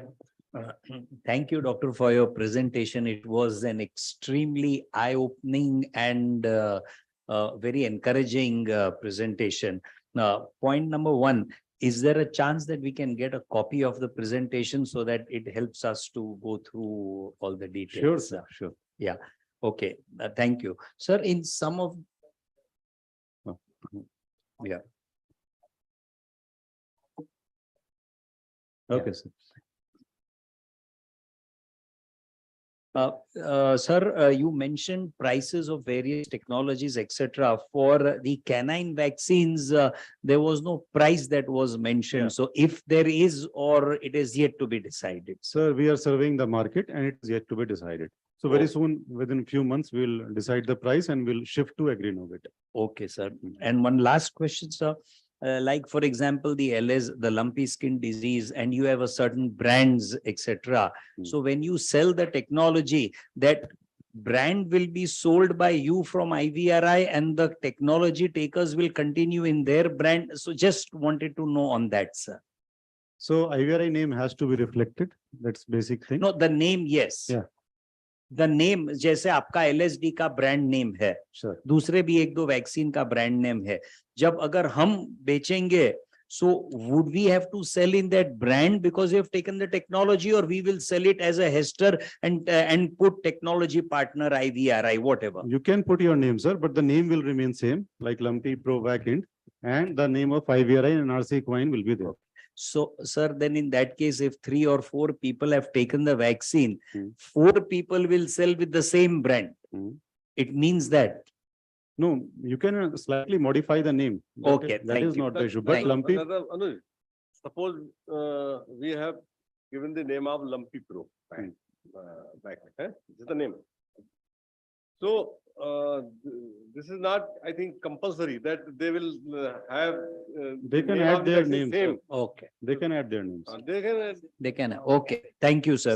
Some words you can add there, sir. Okay. Yeah, thank you, sir. That's all from my side. Thank you, sir. Continuing with the same question, yeah, he's very right. Like suppose 3 people are there. So we, as a company, we may be having our own branch. Yes, yes. So you are trying to say is like, we should use the brand name of IVRI, what you have given us. Sir, It has been clarified, sir. Verified. And another thing is, when you say 15 lakh or 3 lakh or 7 lakh, whatever it is, this is the amount what we pay to get the License. Yes. And that 10 years, 15 years, what you say, it is valid till that. Yes, sir. Then if we want to sell further after 10 years period, you have to get again license. Re-license. Yes. And the 5% is the royalty based on the production, Based on the sale. sales. Yeah. Thanks. So the herbal accuracy that you mentioned, Yes, is there any work done for the poultry, sir. for poultry segment? It is not tested for poultry. Okay. It's for calves, not for poultry. I can see some hands raised from online. Mr. Singh Raj. Yes, sir. Sir, myself, Dr. Brajesh, I had a question with Dr. Anuj that you mentioned about the PPR. If someone is interested in taking the PPR strain to their overseas manufacturing unit, what will be the process? Because you mentioned that for the domestic use, you also mentioned for the use which need to be exported. So Sir, my question is that if strain has to be taken for the overseas manufacturing unit, what will be the financials and what will be the royalty? Regarding which vaccine you are asking, sir? PPR. PPR. So for PPR, sir, the present rate is like 40 lakh rupees. And it is valid for 15 years and 5% at present. So it is across the spectrum. Either you make in India, produce in India. So this is a new thing that has came up. So for new technologies, we are doing that. So maybe we'll revise for PPR also. So if someone comes with us for a prospect for external agency selling outside, we'll revise the rates. At present, we don't have that type of rates for PPR. So that is 40 lakhs across the spectrum, either in India or abroad. Okay, thank you. Thank you, Dr. Brajesh. I could not see you. That's name is different. Name is written here. Yeah, sir, this is my mail ID. So Okay. that's what. That's all. Yeah, Dr. Kilari, yeah. Regarding this combination vaccine, this PPR and goatpox, how is the quality control aspects, particularly the titration and all, how it is done actually? It's in the single vial, isn't it? Come.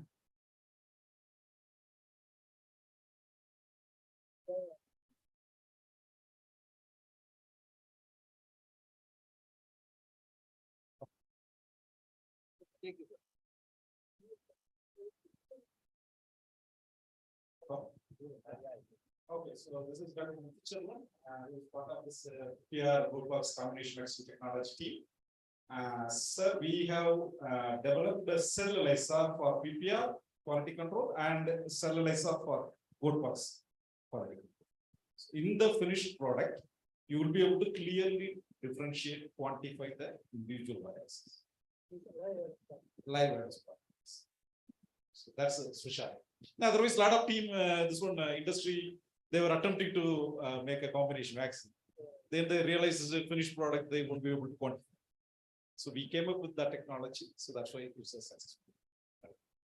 So it has been tested across this one and limited field trial also we have completed. It's ready for commercial execution. So any company interested, they can take that. Thank you. What is the time frame?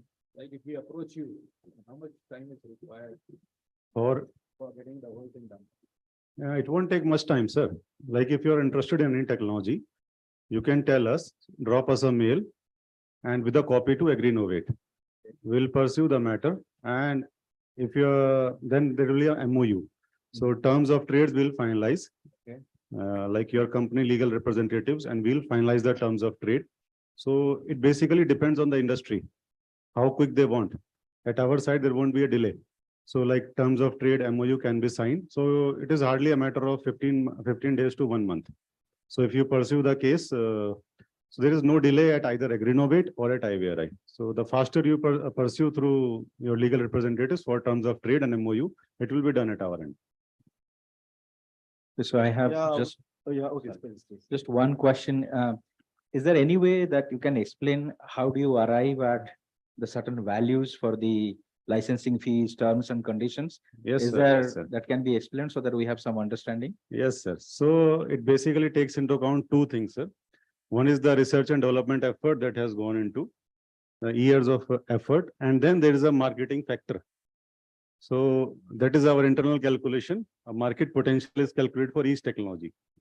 So that is based on some economic formulas, how we arrive at that formulation. So like it may be 0.2, 0.5, 0.1 or up to 1. So as the number goes high, so the market increases. So then the rate also increases. Like you'll see for diagnostics, the market is less. So we have kept prices 5 lakhs, 2.5 lakhs. For vaccines, the market potential is high. So we have kept the price 35 lakhs, 65 lakhs, 75 lakhs also. So that is based on that market potential formula. So the team Research and development expenditure incurred on team and the all the contingency. Yes, sir. The first point was research and development effort that has gone, and second is market potential. And as Dr. Dhirendra was also asking regarding those things. So transferring of technologies will not take much time. The actual time is from the transfer to the field you're bringing. Like for vaccine, you have to expedite your clinical and all regulatory clearances. That maybe Dr. Dhar sir can further elaborate. That may take some time, but actual transfer.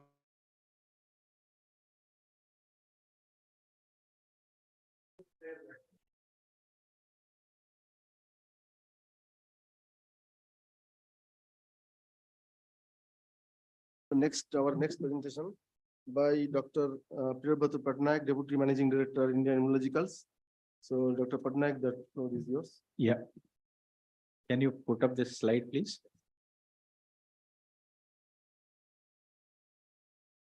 So I think IAL is not new to any of this August gathering here. So I'll just quickly move into, I think the one thing that I would like to bring to your attention, that the mission is to innovate, produce and market. We have slightly changed that strategy and trying to get into as many partners as possible.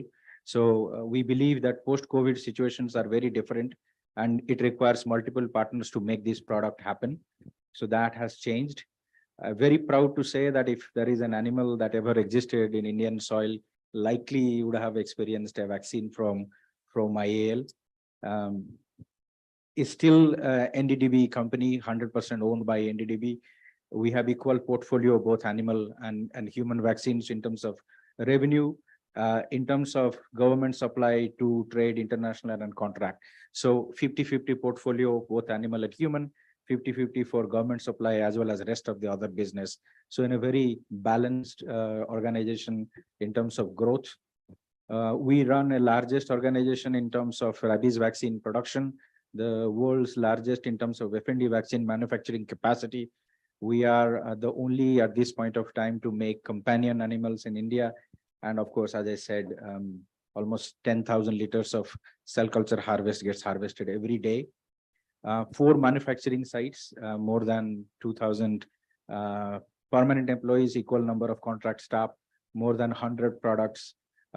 Strength is in rural access to having cold chains to the remotest possible areas.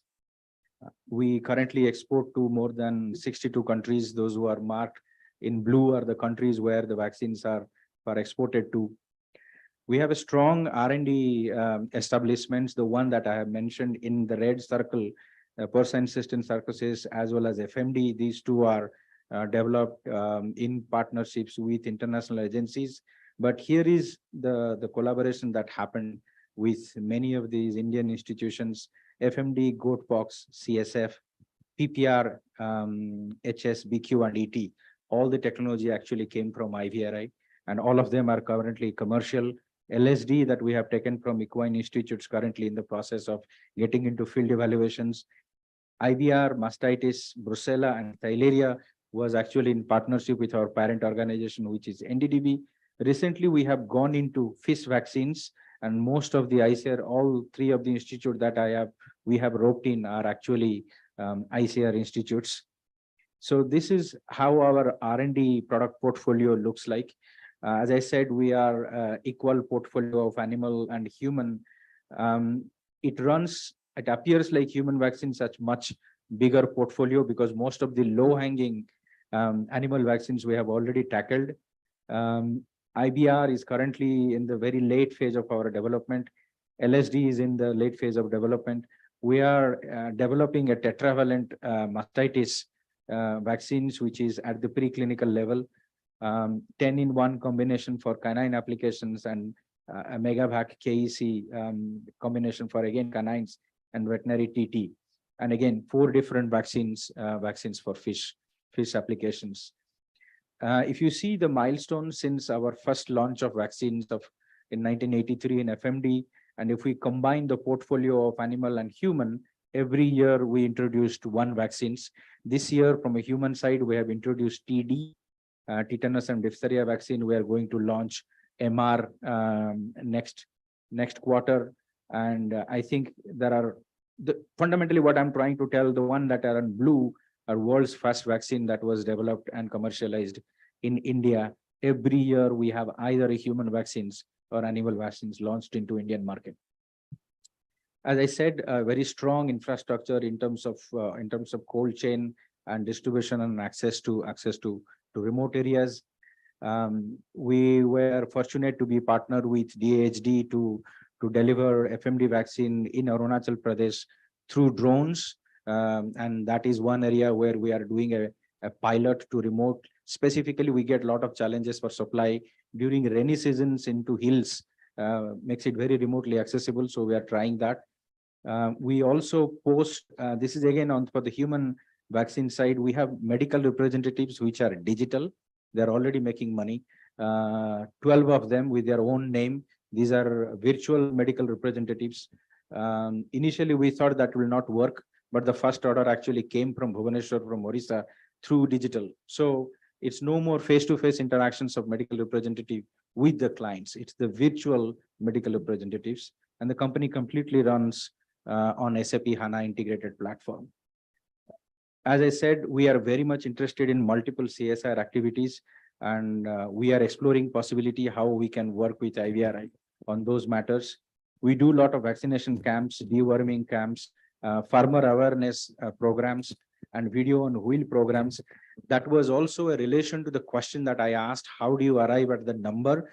Many times at the industry side, I would say how much money has gone into develop the technology is less important for us.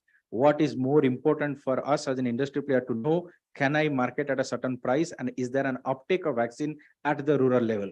Most of the time when the market estimates are given, they are very optimistic, but at the ground level, when we go and talk, I give you a simple example, goat meat sells at 800 rupees, but even 1.5 rupees vaccine, the farmer is not willing to buy.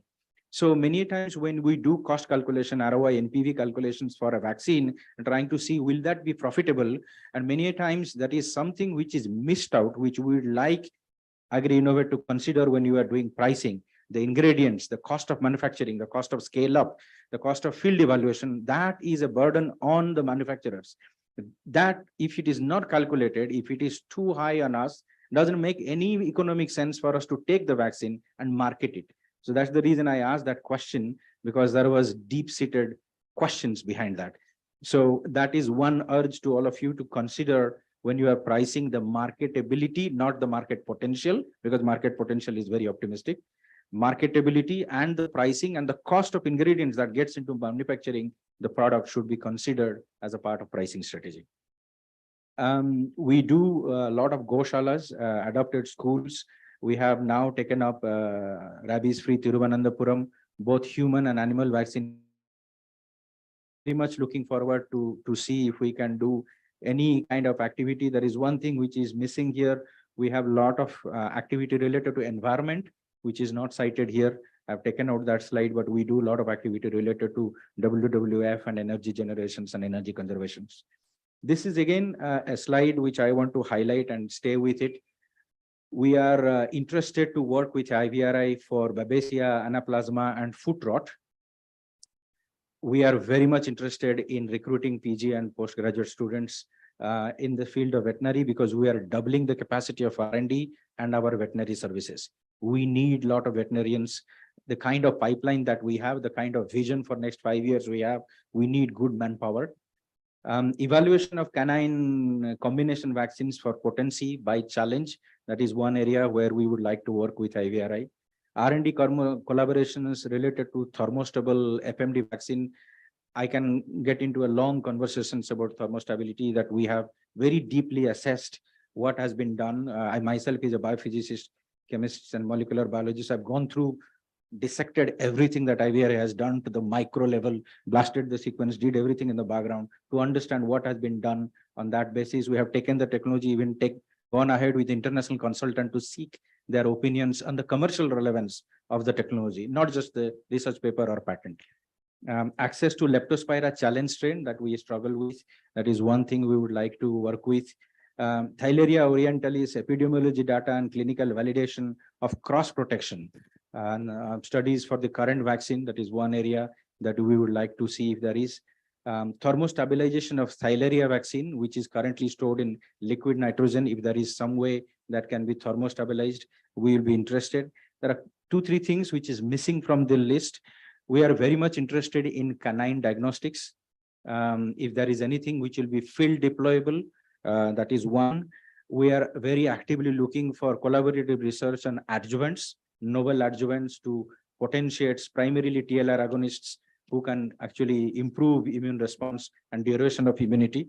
And there is one thing which we struggle with every technology that we have taken from any academic institutes is the scalability of the technology. So my request and urge to IVRI is, if there is some way a pilot plant or pilot scale-up facility or infrastructure that can be built where the technology that has been established, the commercial scale-up, or at least at the pilot scale can be demonstrated, that will actually help the bridging and ease the technology transfers. So we will be more than happy to partner with IVRI in establishing or working together on scale-up of bioprocessing technology when it comes to vaccine manufacturing technology. So these are few things that we are very interested. I have expressed very vividly what we are looking forward to work with. Thank you. Thank you for your attention. Thank you, Dr. Patnaik, for the nice presentation and giving us some inputs to food for thought. Some special areas like canine vaccine, QC, then fish vaccines also not our area, but we can still have a collaboration with HS vaccine of fish and all these kind of things and all the other things. So if any questions here or from the audience? I have one question. Yeah. Yes.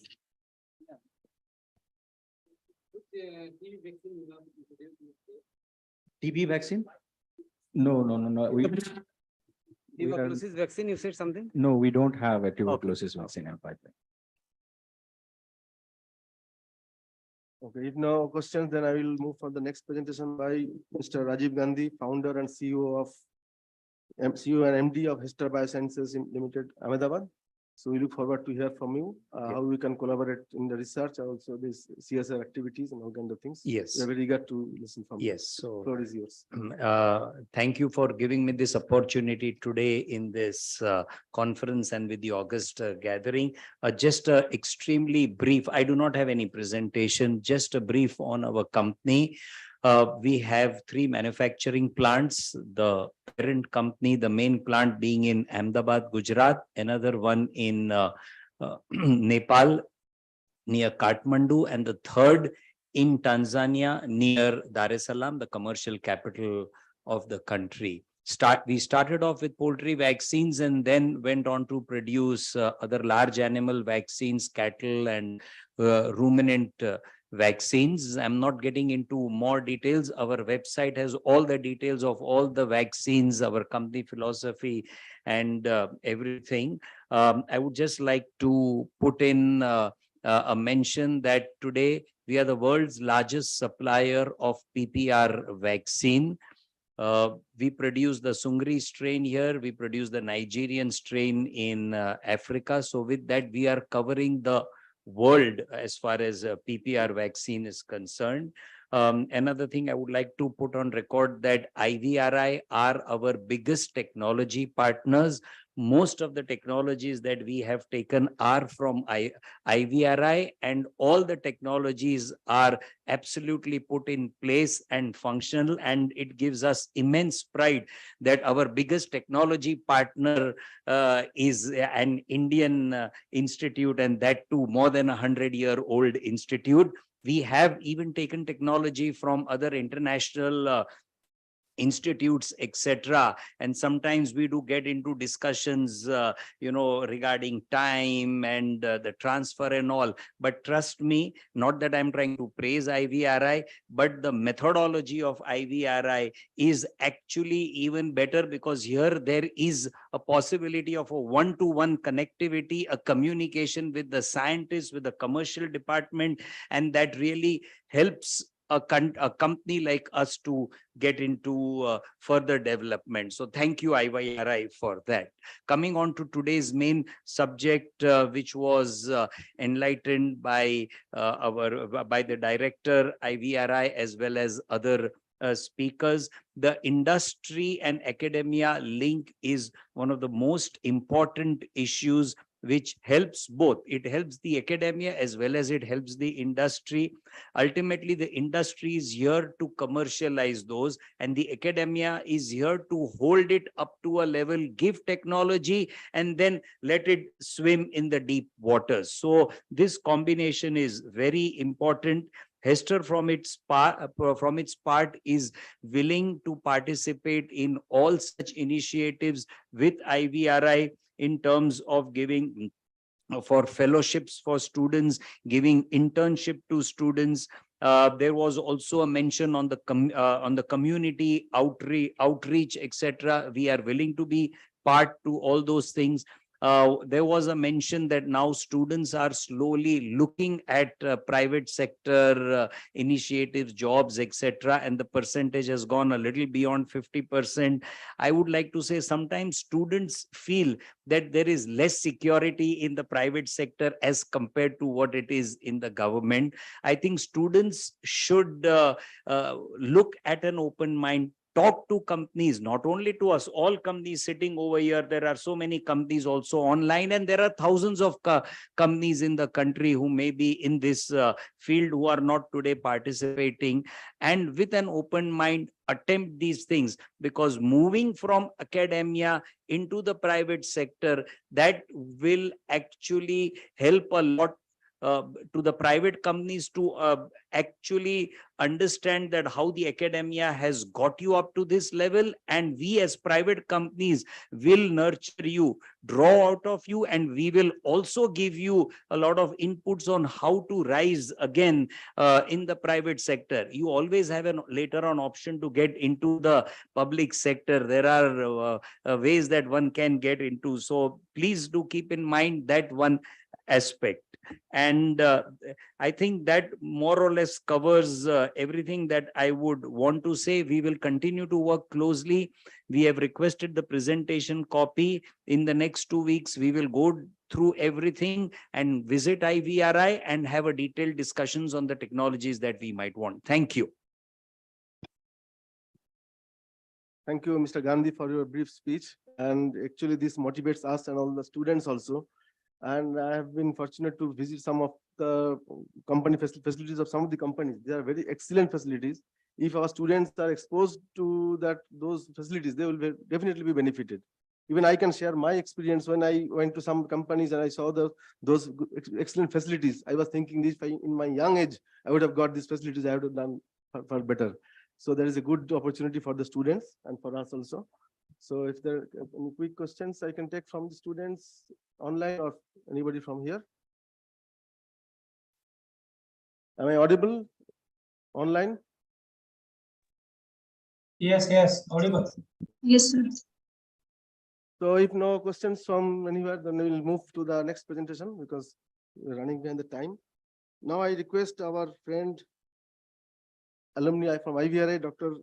Srinivas Khilari, Executive Director, BioVet, Malur, Karnataka. We look forward to hear from you. Floor is yours. Thank you very much. Is it okay?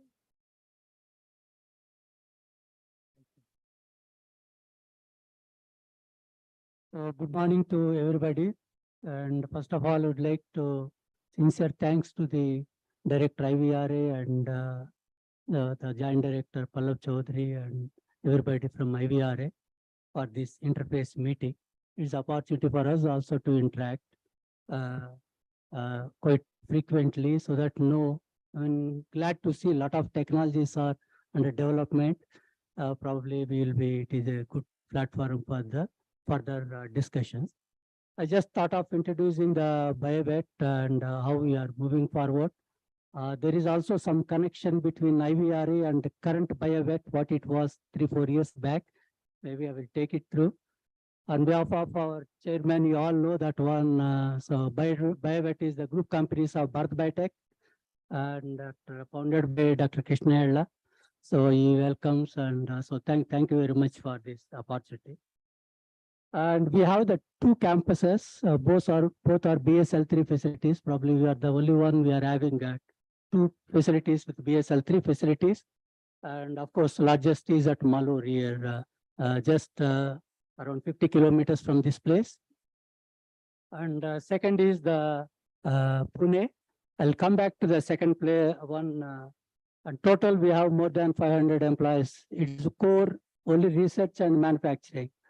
I'm not considered the commercial part, research, manufacturing, and of course, quality control and other services. So as I mentioned, it is actually located in the Innova Agri-Biotech Food Park. This is floated by the Karnataka government almost in 1995. This was one of the companies located in the Agri-Biotech Park location. And we have the very good manufacturing facilities, BSL-3 plus facilities, and we have the dedicated manpower, all the aspects actually. And to see this one, the one of the thing I would like to show, initially it was started with the central, the facility when it was started in 96-97. Later, the facility expanded the outer zone. That is how it is expanded the facility. When the Prime Minister announced the foot and mouth disease control program, when Dr. Ella realized that there is no sufficient vaccine manufacturing capacity in India. So that is how we expanded the facility in 2019. But in 2020, because of COVID and all, it got slowed down. But later, the same COVID situation has helped to bring, to expedite the facility, the expansion facility to bring it into the operation because of you all know that one COVID vaccine, the Covaxin, the expanding the capacities. So BioVet also played the role to expand the manufacturing capability of Bharat Biotech because the government of India was asking for the use quantities of Covaxin. That is the time this facility became handy, though it was meant for foot and mouth disease, but it became first handy to the Covaxin so that it could save some human lives when it was required. And you all know that one is the ground floor, usually is the BSL-3, the containment facility, and utilities are on the first 2 floors. And the ground floor, usually the drainage and all, it is taken care, the containment part. That is how usually the BSL-3 facilities has been built. And when you see that one, initially we started around 4,000 liter bioreactors of multiple numbers. Later, when we expanded the facility, we expanded up to 10,000 liter bioreactors. So it's a fully automated and it is a totally, it is brought into the operation during the peak period of COVID. So that was the important step here. And because that was the need of the hour, and that is how we could bring it. A lot of automation has been brought in so that you have the total control on the manufacturing process, what you are doing. So that is how it has been. You can see the lot of transfer lines. Everything is automation, and it is fully under control whenever you are batch manufacturing. You are doing it here. This is the typically the how we can able to control the whenever there is a leakage and all any of the virus from the biocontainment. Okay, and similarly the animal facility also is the BSL-3 facility here at Malur. These are the currently used, the licensed vaccines from BioVet. All of them, most of them are from IVRI or in collaboration with ICR institutions. Like for example, Jones disease, this was developed together with the CRD Magdum. So that is how these vaccines has been developed. And coming to this one, that's what I was mentioning, how it is connected to IVRI. Later in the Pune facility, it was earlier owned by, it was started by BIF, Bharatiya Agro Industries Foundation. It was originally started together with IVRI here, this campus, Hebbal campus, and the Pune facility, both on same day and same infrastructure, same reactors, everything is same. So fortunately, I was lucky, I was working at that facility after I left IVRI from Ijat Nagar, so I joined there. So since 92, I was working there. And of course, till 2000, the same facility, it is started by the Gandhian disciple Manbhai Desai ji. With idea used to that one, to make the self-sufficiency of the foot and mouth disease vaccine in India. Those days, only the vaccine, only one manufacturer was there, Chiron, Behring or Hext those days. So no other vaccine manufacturer. So those days, this vaccine manufacturing is started together with IVRA so that we can make India self-sufficient. So that is how it motto started. But later, because of BAFE mandate, because rural development and non-governmental organization, this commercial operation didn't fit into the BAFE. So that is how later they separated this manufacturing setup, and it has that is how it gone to the Hext, Intervet, Sharing Flow, and MSD. I happen to be part of all those transitions at that site. And finally, it has come back to the Indian. So it is owned by India now. So now whole concept of the Dr. Yella is to make India proud in the eyes of the global, so global manufacturing hub, so for veterinary vaccines also. So that is how he is looking forward as a BioVet, make this company to that one, to be a global. So we want to make more visible as an Indian manufacturer in the global. We can manufacture. So that is the whole idea. And this is a much bigger place than what we are having at Malur, almost 34 acres. It is well spacious, and the first building is the manufacturing, and capacities wise is much lower capacity compared to the Malur, because it was installed almost in 75, 80s in between. So it is much, but equipment wise and all that one, recently we added a lot of automation, because it's conventional, it is a lot of manual operations. We brought in a lot of automations here. Till recently, we are making the COVID vaccine, nasal. You all must have heard about Incovac, the nasal vaccine. So it was manufactured at this facility. Now we stopped that one because there is not much requirement for COVID vaccines. Now we are starting the foot and mouth disease vaccine at Pune facility also. And yeah, these are the R&D quality control laboratories and yeah, utilities. One of the biggest strength of Pune facility is we have the very good animal testing facilities, huge capacities, large animals. So all the species we can handle. That's the biggest advantage what we are having at Pune. As a whole company, we have huge capacities of the both as inactivated, including foot and mouth, as well as live attenuated. We also have the live freeze-dried vaccine capacities. And we have the almost both sides together, almost 5 BSL-3 production suits to handle the different organisms. So that is the advantage. Similarly, we have the 3 BSL suits for the animal testing facility also. 3 different challenge viruses you can handle. Coming to the subject, one of the subject is regarding the interface, the academic exercise. We already actually a lot of interactions is going with a lot of academic institutions, and particularly we already started. Dr. Ella himself believes in a lot of fresh young blood coming out from the colleges and all. That is the need of the hour when we were making COVID vaccines, because not much trained manpower was available, but we have to make the vaccine. So we have recruited a lot of the professionals, a lot of the graduates, postgraduates, and doctorates, fresh to the industry, but they have theoretical knowledge. We recruited them, and we have trained them and make them to be on the job. So that is what today we have 70 to 80% of the manpower, whatever 500 people, what I said, they're all this young generation. So that is helping us a lot. They are willing to take challenges.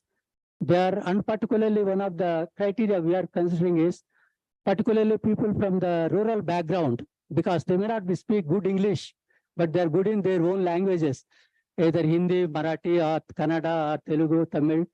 So language is not the issue, but if their attitude and all, it is good, we are taking them, and that is a good part, we did it. And other part, what we are doing it is all our CSR activities last 20 years we are doing to our Ella Foundation. There is completely dedicated for the research with the institutions.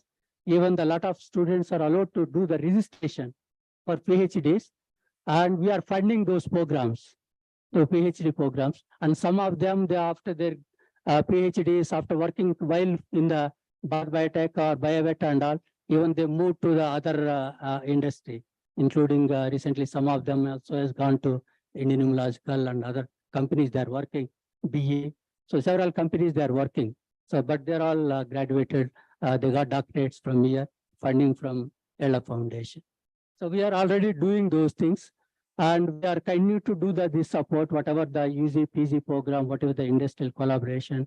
If they want to do any research work or you want to do any particular project, we are happy to encourage those even within the group companies. And already we have the several veterinarians working, because we are also having the one of the institute group companies is RCC Toxicological Institute, CRO. So wherein we do the lot of international projects and national projects also. A lot of veterinarians are working already in those kind of projects actually. So, and this is a very good interface and opportunity for us also to have these young veterinarians from veterinary side also. And good to know that 150% of the people are interested to come in the industry. That is, we are happy to know that one. And we will be always, we prefer the veterinarians and postgraduates from IVRI if they're available. That is the first preference we'll prefer before getting into the universities. So we are happy to work on that part also. So thank you very much. And we will discuss on the technologies in the future once we have the presentation. So we will.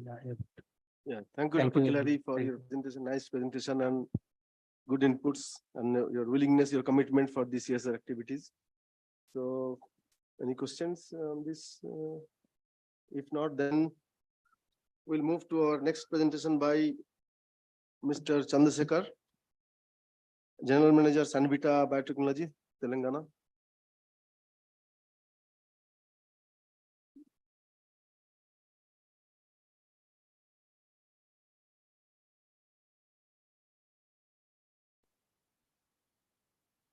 Please use mic. Good afternoon, everybody. We Sanvita Biotechnologies, located in Sangareddy district of Telangana state, which is from Hyderabad airport. It is approximately 70 kilometers to my factory.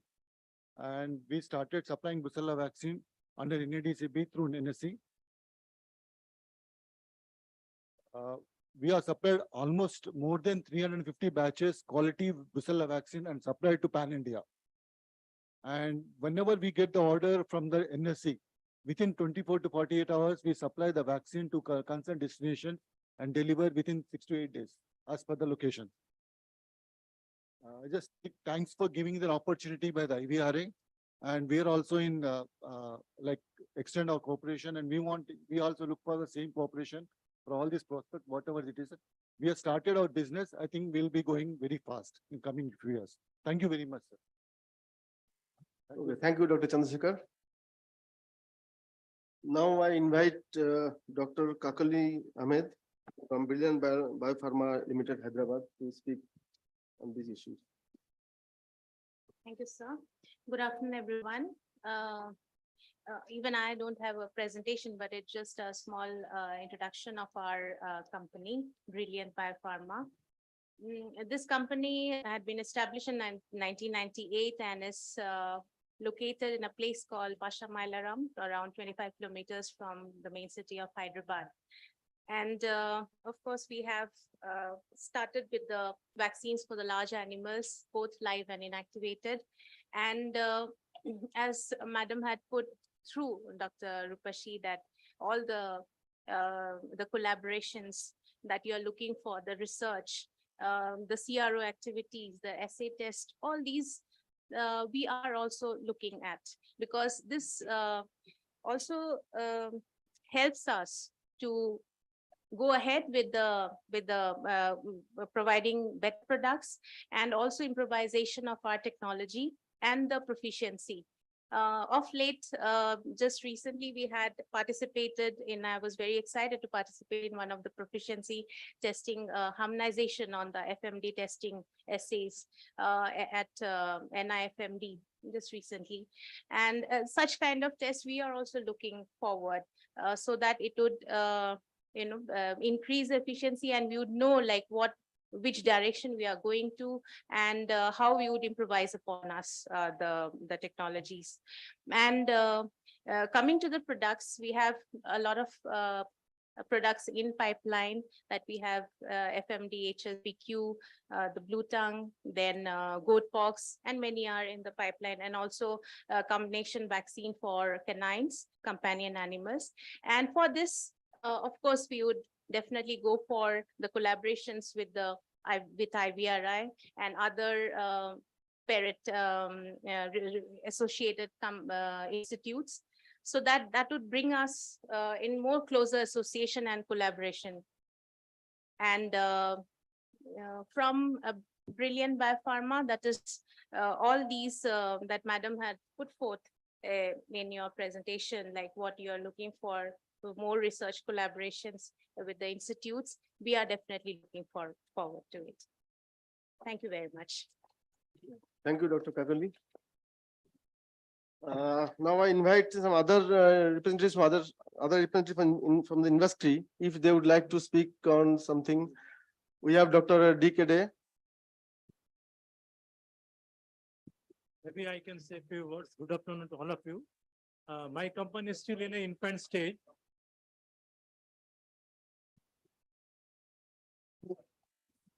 Yeah, our company Imureka, the Art of Science, still in an infant stage. It was incorporated in April 2023. However, we have a passion for the vaccine segment, and we are in the process of setting up a greenfield project, either in Telangana or Karnataka, on the industrial plot. However, as a part of the initial activities, we have set up a incubation center with NIAB, Hyderabad, and received some basic technology from IVRI. So the R&D team, product development team are in place, and they're also in value-added periodic business. So I think exciting time ahead, and whatever we do, we'll do for the nation. Thank you so much.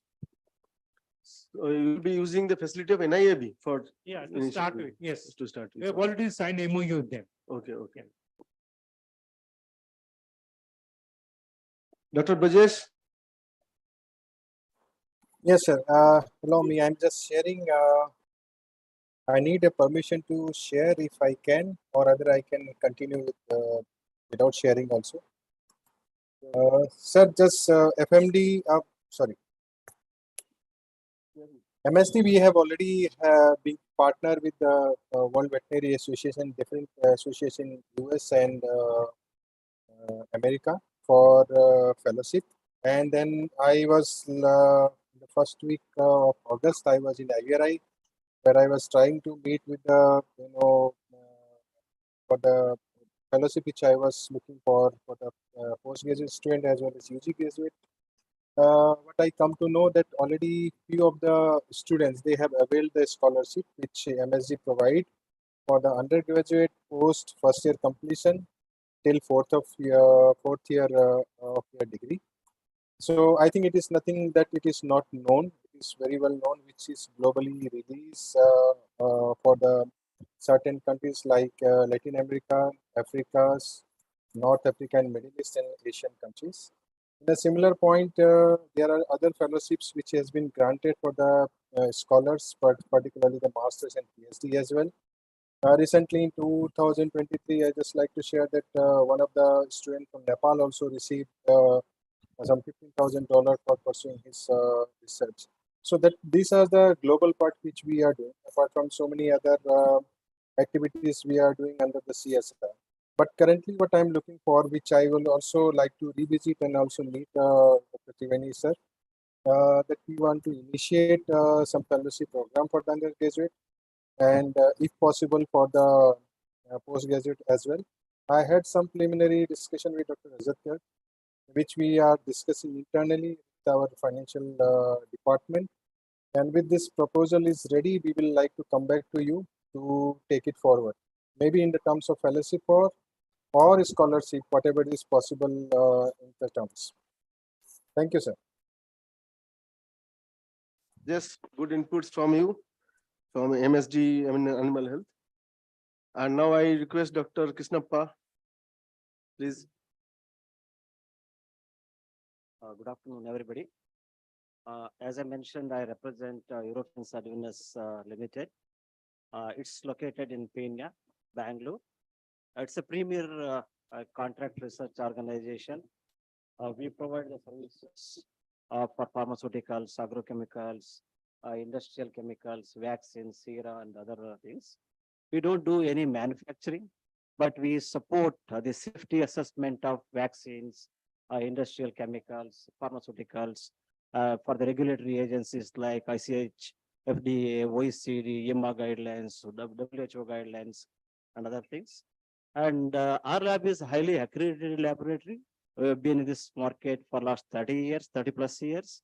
And this is actually the GLP accredited laboratory from German authorities initially, then later on from Netherlands, and afterwards from Indian government of India.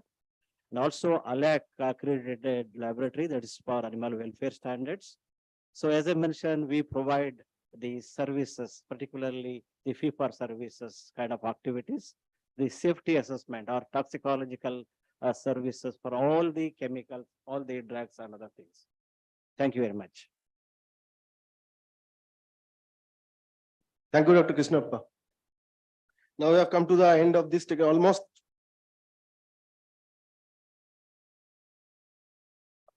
Okay.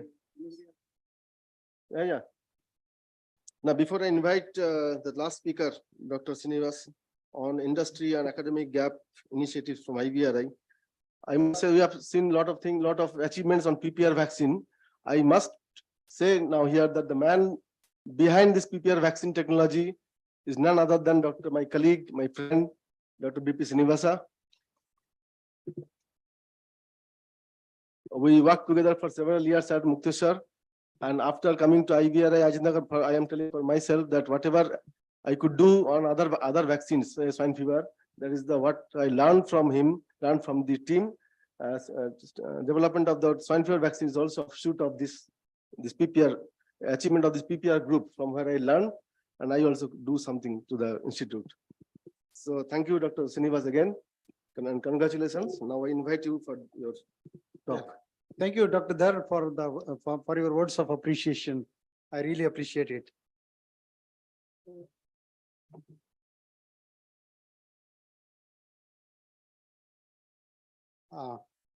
Honorable Director, sir, Joint Director Bangalore, Joint Director Extension, Dr. Roopsi Madam, HD Standardization, Dr. Pranab Dhar, eminent leaders of the industry present here as well as online, and all the JDs, HDs, scientists and students of IVRI who have joined online and who are also here. Next few minutes, I'll be speaking on industry academia gap initiatives from IVRI-Bengaluru. I'll promise I'll be very brief and I won't come in the way of the lunch. Just a little bit about IVRI-Bengaluru campus. It was established in 1972 under DANIDA project for large-scale production of FMD vaccine and conducting research on FMD. So this was one of the foremost institution, for FMD vaccine manufacturing. The other one was BAIF, as Dr. Kilari already mentioned.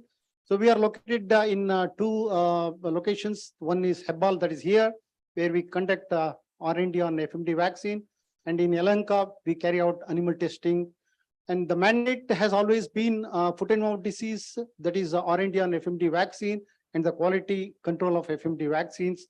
So good news is very soon we are going to expand our mandate. So apart from FMD, we are going to add other disease agents as well. So we have a scientific manpower of about 20 scientists, majorly microbiologists, biochemistry, and biotechnology. So key activities of this campus are R&D on FMD vaccines and diagnostics, and we offer technical support, technical backstopping to DAHD and DCGI for quality control of FMD vaccine, and studying vaccine attributes of new vaccine strains in collaboration with NIFMD is another key activity, where NIFMD actually through their vaccine matching studies, they identify the suitable vaccine strains, which we take up here and then carry out further attributes to see its fitness for as a vaccine candidate. So we are a nodal center for ICR-CRP on vaccines and diagnostics. That is consortium research platform on vaccine and diagnostics, which comprises of institutes from agriculture, fisheries, and livestock sector. And as Dr. Patnaik from IIL mentioned, two of the vaccines which were produced by fisheries sector, so they are part of CRP vaccine and diagnostics. SCSP and TSP activities is another flagship program we run, and PG education and training is an integral part of our activity.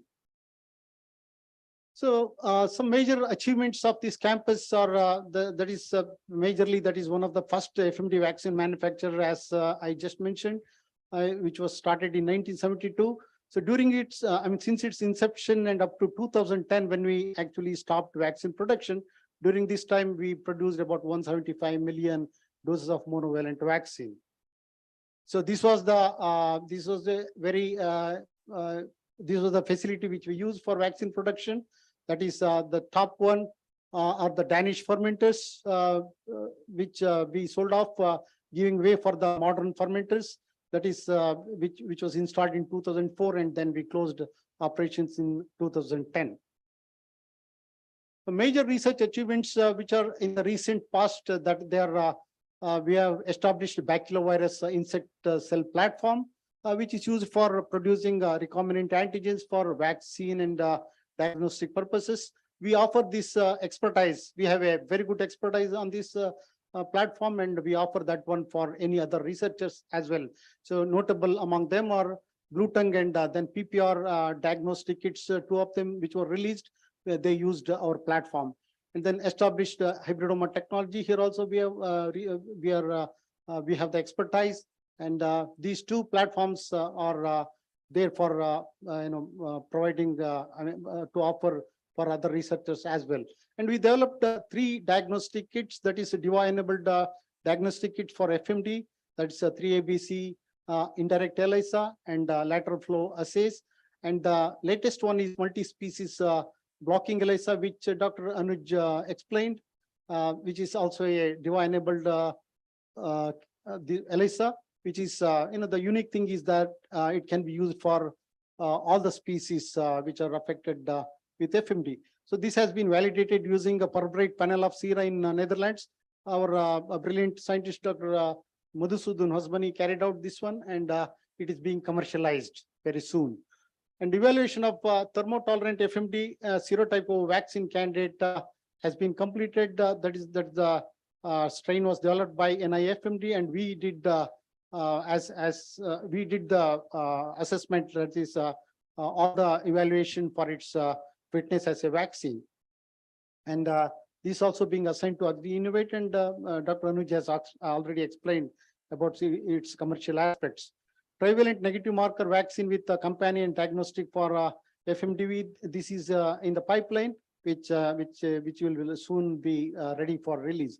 So novel adjuvanted FMD vaccine for long duration immunity. This one we carried out in collaboration with a private manufacturer, private industry. So this has given 1 year duration of immunity, which needs further second phase of evaluation. So coming to now, let me spend next few minutes on industry academia gap. So what is the gap? So it is a perceived disconnect or misalignment between the knowledge, skills, and research produced by academic institutions and the practical needs and demands of industries. So some of the common industry academia gaps are the first and foremost is research relevance and applicability. While the academia, they focus on theoretical research and fundamental knowledge creation, industry thinks other way. They seek practical solutions to real world problems. The impact of that is it leads to research that lacks direct relevance to industry needs. And the next one is the pace of innovation. So industry, they believe in rapid innovation to stay competitive, whereas academia, we are laggards, so operates on a longer timeline, allowing for thorough research and peer review. The impact is it leads to gap in the timelines of research output and industry requirement. Intellectual property and publication is another gap. So where we publish our findings for our benefit of the broader scientific community, whereas industry values protecting proprietary information. So it can hinder collaboration due to concerns about sharing sensitive information. Then there is a skill mismatch. So graduates might not possess the practical skills and the experience required by industries. So whereas industry, they require certain skill set to match the need.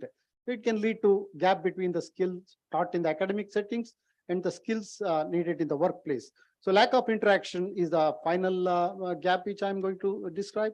So limited the interaction and communication between academia and industry, it can lead to lack of understanding of each other's needs, capabilities, and the challenges, widening the gap between the two sectors. So here where we come in picture, led by our dynamic director. So we have been conducting so many interaction with the industry, and of late our interaction has increased, and then this is given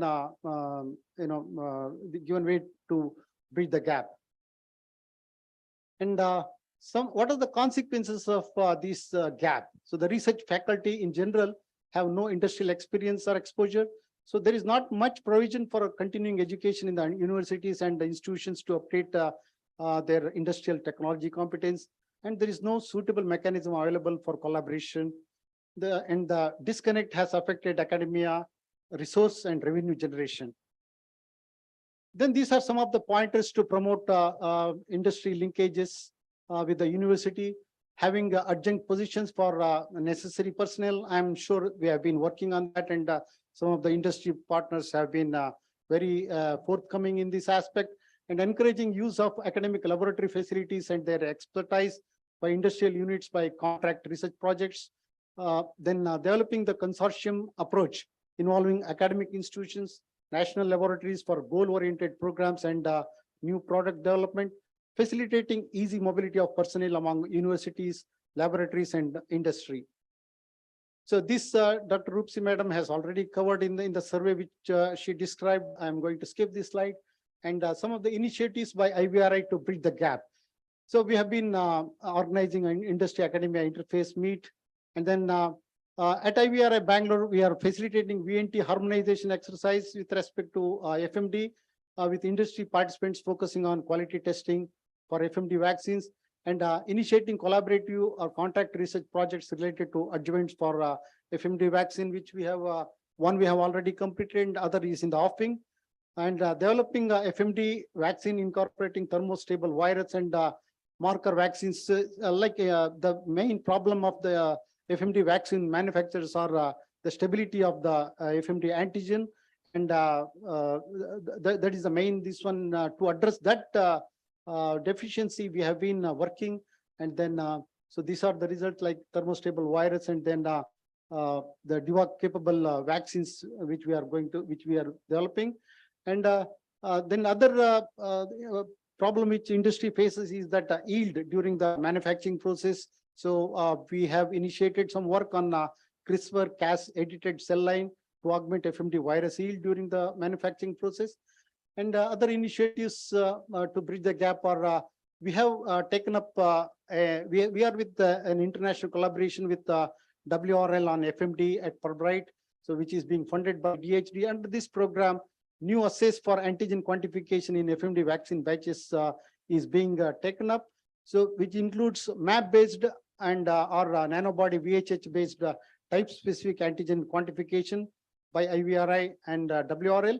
I'm happy to share that we have developed one type-specific antigen quantification method, that is a monoclonal antibody-based for quantification of 146S antigen for Asia 1, so which is working very nicely, and very soon we are going to take up release that technology.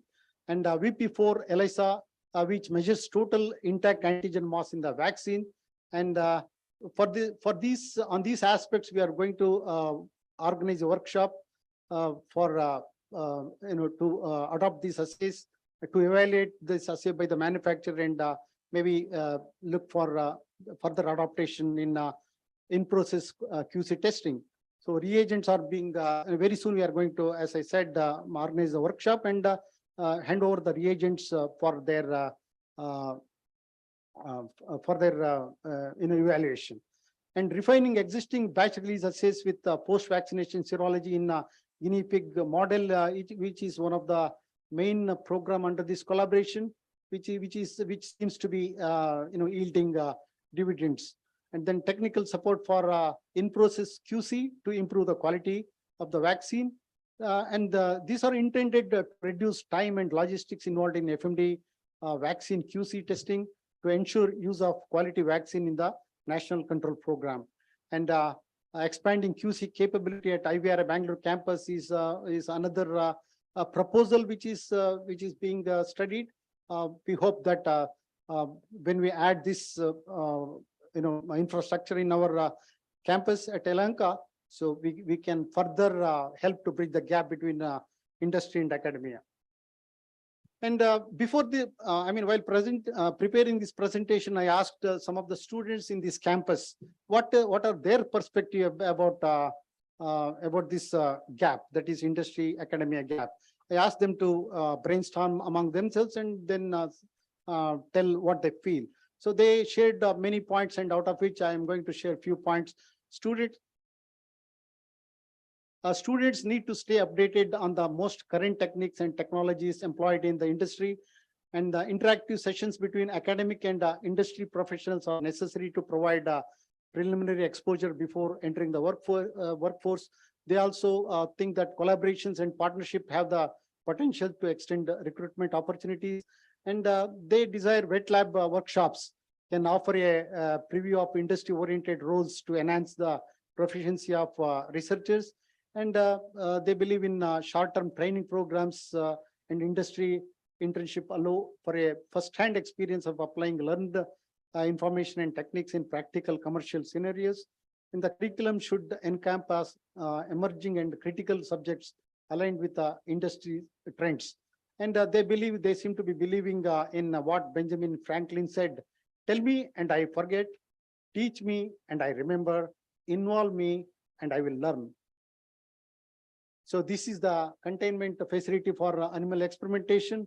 And as and when this is expanded, we believe we can take up more vaccine batches and thus help industry for quicker evaluation of the vaccine. Thank you for your patience. Thank you very much for giving me this opportunity. Thank you, Dr. Srinivas, for the presentation. You started from 1972 to the present times. You explained all these achievements of the IVRI Bangalore campus. and also the future perspective. Definitely that gap is going to be reduced, and already it has started. And I hope it will get momentum in the coming years, because this is the second interface meeting we are organizing. Some more to come in the future. So definitely I can see that that gap will be reduced to a significant level. Thank you so much, Dr. Srinivas. Now I just quick questions from Dr. Dhirendra. You raised some hands and you wanted to speak, and I just missed. Yeah.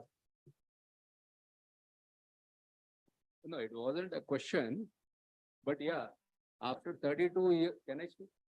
Okay, Sure. I am representing Vespa Group, which was founded in 1978 by a veterinarian who was from the Veterinary College, Bangalore itself. 32 years of my life, which I have spent with poultry. Out of that, 3 years have been in the business. Last 3 years have been in a business. So if I think about those 3 years, I am really thankful to Dr. Chauhan for giving me a lot of inputs where we can or whether I can foresee business point of view. Hello, audible nahi ho aap? The best part was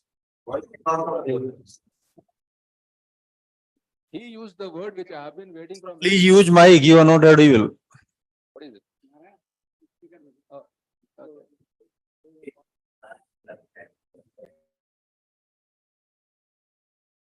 Hello. Yeah, it's okay. Yeah, so the last 32 years, I have been waiting for a word, and today I am really thankful to Dr. Srinivas. The word was gap. When, as a veterinarian, I was going into the field, my farmer was asking for the results. And to give results as a veterinarian, I need drugs, or else I needed vaccines, which probably some of them were not up to the mark, or some of them, they were not what actually a farmer wanted. To give an example, how the industry, academy, and also the third word will be the farmer himself. Academy, industry, the biggest person in our whole industry or the business or a profession is a farmer himself. For me, all the 32 years, the bird was always the first, second was my farmer, then me and my industry, my pharmaceutical company. How the gap can be bridged. And I'm really thankful to everybody, IVRI, for calling us all here to be like a bridge. Just to give you an example, every year my poultry industry faces crisis when the egg prices are 3.5. We lose almost 50 paisa to 1 rupee. Now, after putting 29 years, I realized what can I give back. I went to the college Namakkal again, doing a thesis on a subject, as Dr. Srinivas said, for the sake of industry, not the sake of mine. And I realized when the egg prices are so low, I convinced one of my farmer that you don't sell the egg that time, you convert it into egg powder. Egg powder has 1 year life, shelf life, not the eggs. So he broke those eggs and made an egg powder. And I did a research how to use this egg powder in poultry industry for the growth and immunity. We created a product as a company man. From last 3 years, I produced a product.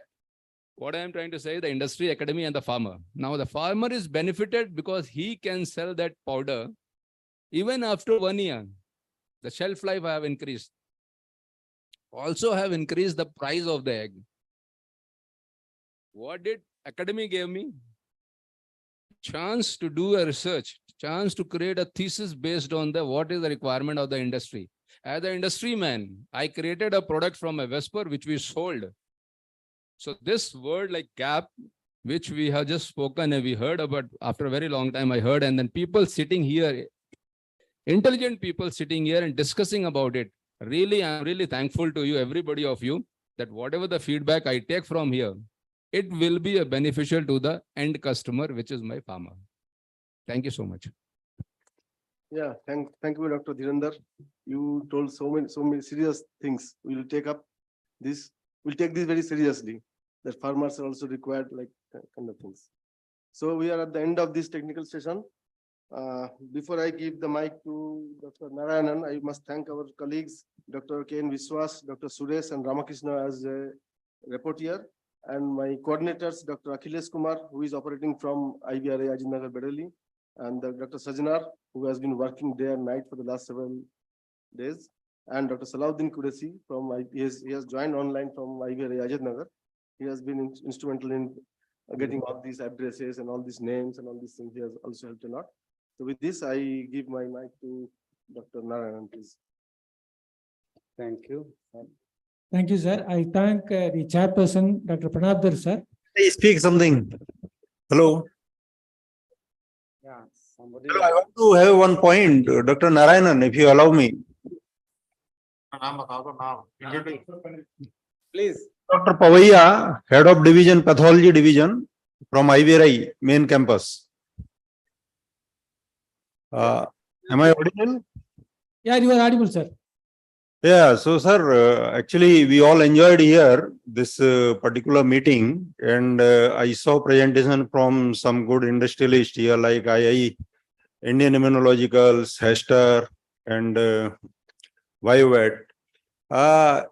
We were much enthused to see their programs for students, specifically for PG students and other students. They are very keen to take them in. My point here, I just want to add, even Dr. BP Srinivas also presented, but he alluded to that point quite rapidly, presenting that can these industry can come up to one common platform through which they can organize a kind of recruitment, on-campus recruitment fair for our students in IVRI, maybe periodically, 6 monthly or annually. That will really help our students, not only help students also, but also help your faculty that what industry wants, their interests. And this IVRI will cater to their all level of expertise. They can have here BBSc, they can have here masters and even PhD, because some of them have even R&D cells also specifically, so they can help them. So my point here, please come up on one common platform to have a regular or periodical recruitment or placement from IVRI and other institutes like veterinary institutes like IVRI. This will really go well down to the students and other aspiring students that just like on the par IIT or no other engineering institutes. So that was the point I wanted to convey, and thank you all for hearing me. So I think we have Joint Director Academic, Dr. Mary Datta, Joint Director Academic and Dean, IVRI Deemed University. So if he has some point to say, he is also welcome. Sir, that Dr. Poya has raised very good point. Sir, if industry can give us the date, so maybe that when the student will be completing their degree, or when the student will be completing their BBSc or that MBSc, so prior to that 2 or 3 months before their completion, if they can come to even we can organize online interview also. So if whosoever is interested, so they can send request, or they can just email to director sir, so that we can arrange that meeting with the students. So it will be good for student also, and it will be because that student will be work as per the requirement of industry, sir. So it is a very good suggestion, and we will request industry to come forward on this, sir. Okay, thank you. Thank you, sir. Can I respond to that query, sir? Yes, please. Yeah. So from Indian Immunologicals, just to let you know that we engage with many universities across India for on-campus recruitment. We are doing that in Tamil Nadu, we are doing that in Andhra Pradesh and Telangana. So we would be more than happy to some kind of doing a career fair linked to student passing out. But before that career fair to happen, where on-campus interviews and selection of candidate can happen, I would suggest even an online platform, industry speakers or representatives to come and speak to the students. This is very common in many IITs and those who are on campus interviews Yes, happens yes. because the students understand very early on as they are studying, what is the industry expectation? Are they looking for regulatory? Are they looking for soft skills? What exactly they are looking for? So throughout their career journey, when they're studying, they are building those additional skills to be ready to be directly hired during the process of interview. Otherwise, there will be so many campus interviews happens and then we won't find anybody suitable. So my suggestion is two things. Number one, please consider industry representatives to be invited online to speak to students in terms of their expectations from the skills and Yeah, soft academic. skills and other areas for students to be better ready when the campus interview happens. Communicate a list of students' name or a biodata or put them into a website or any format. You already know when the students are going to pass out and then float that to, that is how we have been seeing that other universities are also practicing. And once that happens, then the people who are interested, number of vacancies are collected from different academies. And then you know that this industry is looking for that many number of positions and they will come on site to recruit. So that will help out streamlining certain process and procedures in logistical matters. So, thank you, Dr. Patnaik. We have our senior joint director colleague, Dr. KP Singh and also Dr. SK Singh. If they have something important to share, they are also welcome. No, sir, it is a good suggestion given by Dr. Pavia and endorsed by Dr. Mehendi Rattaba, Joint at Academic. And Dr. Patnaik also told very right thing that a list of the student can be circulated on the website or to concerned industry, and some speaker from industry can be invited for priming of the student and the need of the industry in which skill or expertise they want. So it is very good suggestion and means a very welcome suggestion by Dr. Patnaik. Yeah, very good afternoon to all of you. I think we had a very good presentation from the industry as well as the IVRI. Now, I think in the afternoon session, our post-lunch session, we can have a more one-to-one task so that we can have come out with a proper solution. Whatever the questions, whatever the gap has been raised, definitely in the post-lunch session, we'll have the solution for that. Otherwise, sir, from my side, it is a very good formal session, sir. Thank you. So I think this is very good suggestion, and I just would like to suggest to the industry that now today we are lucky that we have a leading commercial house of the country, and I think these are the only commercial house who are into vaccine diagnostic and therapeutics. So my submission to all the and we have a senior persons who can take a decision also. We have a, you see, one thing to request from all of you that this we have a positions of the professor of practice. So the professor of practice is also a requirement of new education policy. So 20% of the total faculty at IVRI, I think we have to nominate as a professor of practice on board of IVRI deemed university. So my submission to all of you, kindly look into it, suggest the appropriate name, who really have a you see innovative skill or the successful case studies, and we will really would like to welcome and these persons to be on board at IVRI deemed university. So quickly we want to receive the nominations from the industry, and this nomination must be from the persons who have really a very good you see management skill, innovative skill, and also you see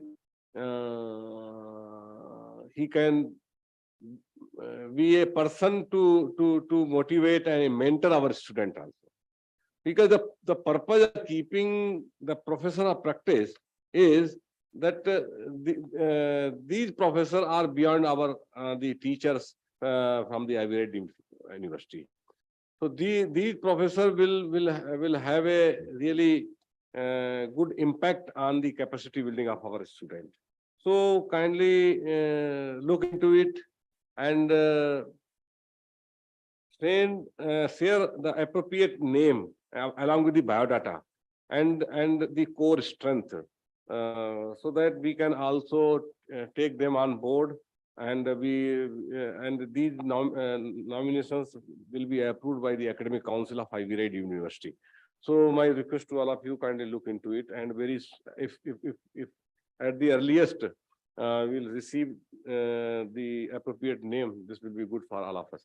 And my another important suggestion to all the our industry house, that at least you should have, because this should be the will be the continuous practice.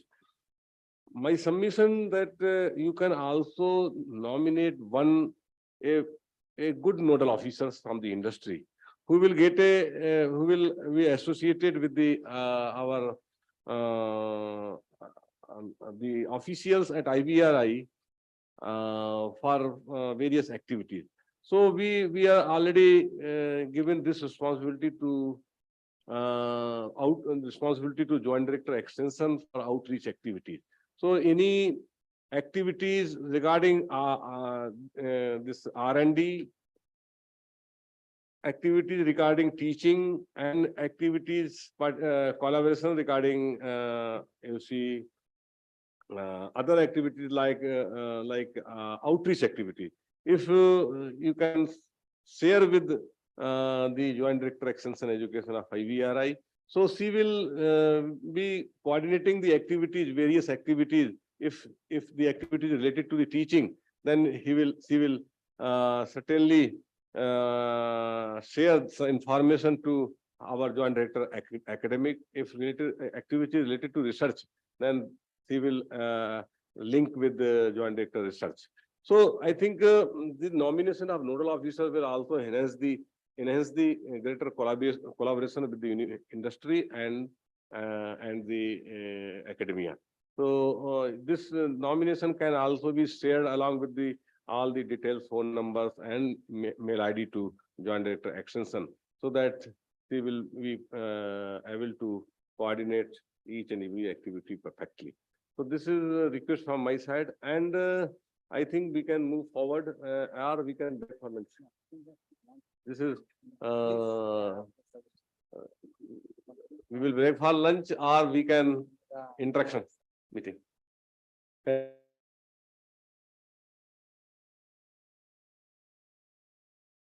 Now the next important this interaction session. Panel discussions. Please, Narayan. Sir, I thank Pranab Dar sir for conducting the technical session without any slip between the cup and lip.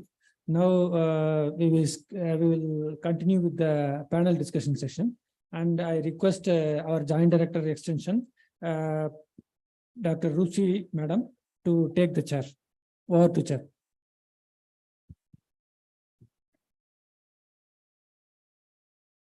Thank you, Dr. Narayanan. Again, a warm welcome to this technical session. On the acceptance of the House, we decided to continue with the technical session 2 as well, so that we can finally break for lunch and going back home, all of you. This is the technical session 2, wherein we are going to have panel discussion. I have with me my co-chairman, Dr. Bablu Kumar, principal scientist and the PI of ABI and RABI Raftar projects, and Dr. Dechamma, principal scientist from IVRI-Bengaluru. Rapporteurs of this session, Dr. K.N. Biswas, Dr. Suresh, and Dr. M. Ramakrishna. and coordinator Dr. Narayanan and Dr. Chandramohan. So with this, already we have in the technical session 1, the presentations of IVRI, 2 presentations from IVRI about the technologies and the bridging of the industry academia gap. And we had presentations from various industries about how they wish to collaborate with us. Now in this particular session, and we have had few interactions also in between the presentations. Now this is exclusively for our interactions only. And so I will just start with, since we have our faculty and our joint directors, our head of divisions and faculty present with us today here. So I will first start requesting our joint directors to provide their could further enhance this collaboration if they have some specific comments which they have not provided earlier. So I will request at first our senior most joint director, Dr. KP Singh sir, joint director Cadret, for his comments. Sir, please. Oh, thank you, Dr. Rupsi. So I will just brief about the CADRED. CADRED stands for Center for Animal Disease Research and Diagnosis. It is a multidisciplinary center joint directed at IVRI. Here we have 5 laboratories. Laboratory virology, bacteriology, toxicology, pathology, and parasitology, with the specialist scientists posted in each lab. And we have almost all the diagnostic facilities, including conventional as well as molecular techniques. Sequencing also, we have this latest whole genome sequencer. And we have very strong wing of biological diagnostic, where our scientists, they are involved in development of diagnostic, development of antigen or vaccine.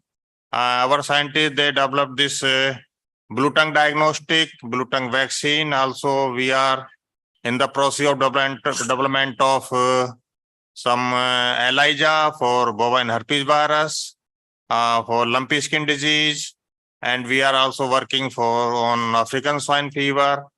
And I would like to say that we were the first to diagnose lumpy skin disease in our country. Similarly, we also diagnosed the African swine fever when these disease actually they emerged very recently, and we know we were having information that disease are circulating in our neighbor countries.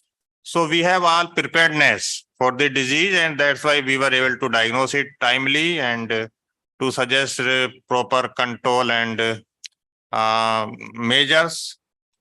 And our team visiting almost all the state of the country as per the need. Whenever there is a call from field veterinarian or environment department of concerned state, so we make the team, and our team visited the site and collect the history, do the postmortem, collect the sample, then process diagnosis along with suitable advice and suggestions.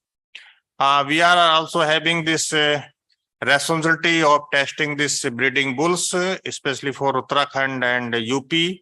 Actually, we are CDDL, Central Disease Diagnostic Laboratory, designated by the DSD, Ministry of Fisheries, Animal Husbandry, Government of India. So we are doing this testing of breeding bulls for sexually transmitted diseases. It is a regulatory compliance. We have to do testing on every 6 months, and to keep the semen quality very good, free from disease-producing pathogens or antigens. And we are, as I told, that we have good facility for diagnosis of almost all the diseases and pathogens, antigens. So if any industry want to collaborate on diagnostic or on disease pathogenesis or pathology, so we will be happy to collaborate and do some contact research or any collaboration. We will be happy to have with industry. So thank you very much. Thank you, sir, for providing a bird's eye view of the important facility IVRI is having, the Central Disease Diagnostic Laboratory. and which is providing a great service to the nation by providing its team for the outbreaks. And it's really the first one that diagnosed LSD, and it's continuously in the process of doing so. And as suggested by sir, whether any industry is ready or is interested to collaborate, so they can either write to us or to direct the Joint Director cadre directly. Interesting.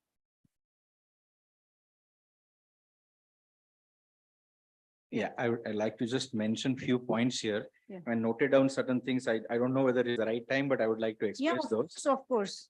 One, as a suggestion I have, that whenever there is a patent being filed from IVRI, please consider its international applicability, not just look for an Indian context. That will help us when we have certain challenges. When we look beyond India to export, we got into some patent conflict. So that will help us whenever you are filing a patent, to look for international applicability of whether this patent is inflicting with anything else that has been filed globally. There is also, from an industry side, we expect there is a clear regulatory understanding of when the technology is conceived, developed, and moved through. Many times when the product is already developed, we discover there are certain gaps which is not aligned to CDSO's expectation in terms of how the product should have conceived and developed. So if there is some way a mechanism can be established when a applied technology being developed, where a representative of a CDSO is involved upfront, there could be clarity on regulatory expectation, that what regulatory expects that this product has to go into market, what they are expecting, so that the package is built upfront that way, so that the timing to market can be shortened. That is one aspect. That means regulatory expectation related to validation, assay method qualifications. We have seen cases where a simple thing like linearity or selectivity or a specificity or cross-reactivity or scalability of a method or an assay or reagent qualifications or source are somehow not properly documented. I mean, I myself have spent 15 years in R&D as a scientist, moving into industry. So I understand both sides. And many times that becomes is a lack of awareness. So if that can be brought in, that will be very helpful.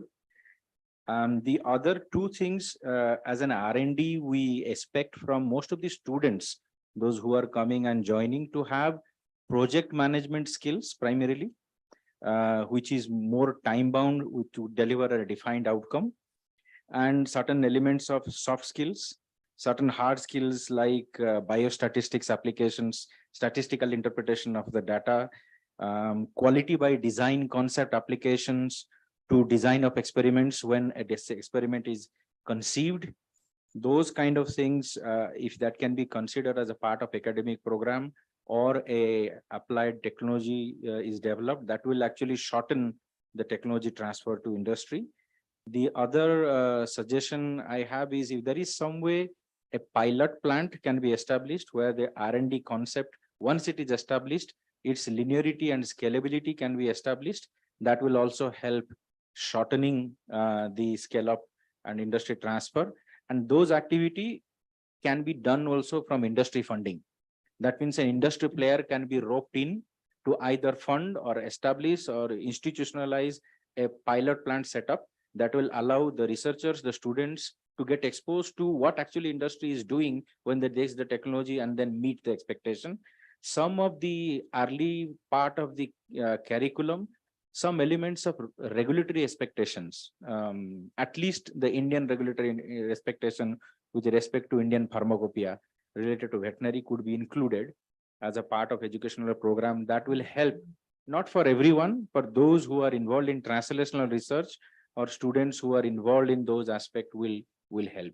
These are few points I thought I would like to share to the gathering here. Thank you, Dr. Patnaik. Yeah, Dr. Srinivas. Yes, please, Dr. I do agree what Patnaik has right points has raised. A couple of things from my side. I mean, though I was which has to be considered probably, sir, I already had a bit of initial interactions on this point earlier also.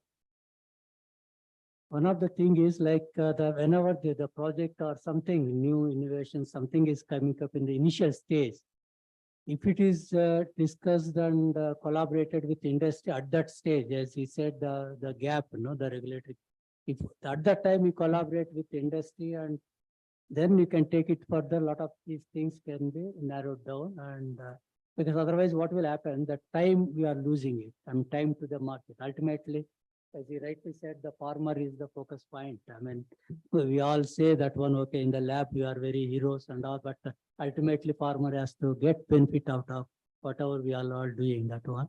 Maybe that is the initial collaboration. If it happens, that is the best part with industry. And second most important thing is the exclusive PPP mode. If that is something, doesn't matter if it's any industry.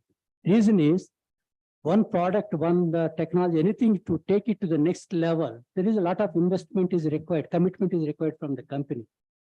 If it giving it to everybody, so then it is a nobody kind of responsibility. It is a, okay, it is me too kind of thing. But they can develop that product, a lot of the optimization, a lot of those things is required when you are taking that from lab to the manufacturing and GMP facility or scalability of that one. So that is something, if PPP mode get it more successful, if we are able to make this kind of exclusivity, at least some of these technologies, some of the products which are in the uniqueness, that is easy for the industry also spend money, time with a lot of these things, then take it to the next level. I can understand maybe control program, some products which are in control program, maybe that is a different issue. But the other things which is actually of the emerging or kind of new things and all, I think if it is a kind of exclusivity, it could be any industry. I mean, I'm not telling only BioVet should get that one, it should be anybody. So whosoever identify and we would like to interested to collaborate, maybe that is something maybe has to be kindly requested. One of the meetings in Bairak also, I mentioned this point to them. So whenever certain technology is developing, I'm in relation to IR only, I was talking to them. So I mentioned this one, kind of exclusivity, at least for a certain period. So that helps them to build the product. So that is something. Yeah, I can share that experience. When we were attacking a face vaccine technology, we had a lot of discussion on that exclusivity aspect.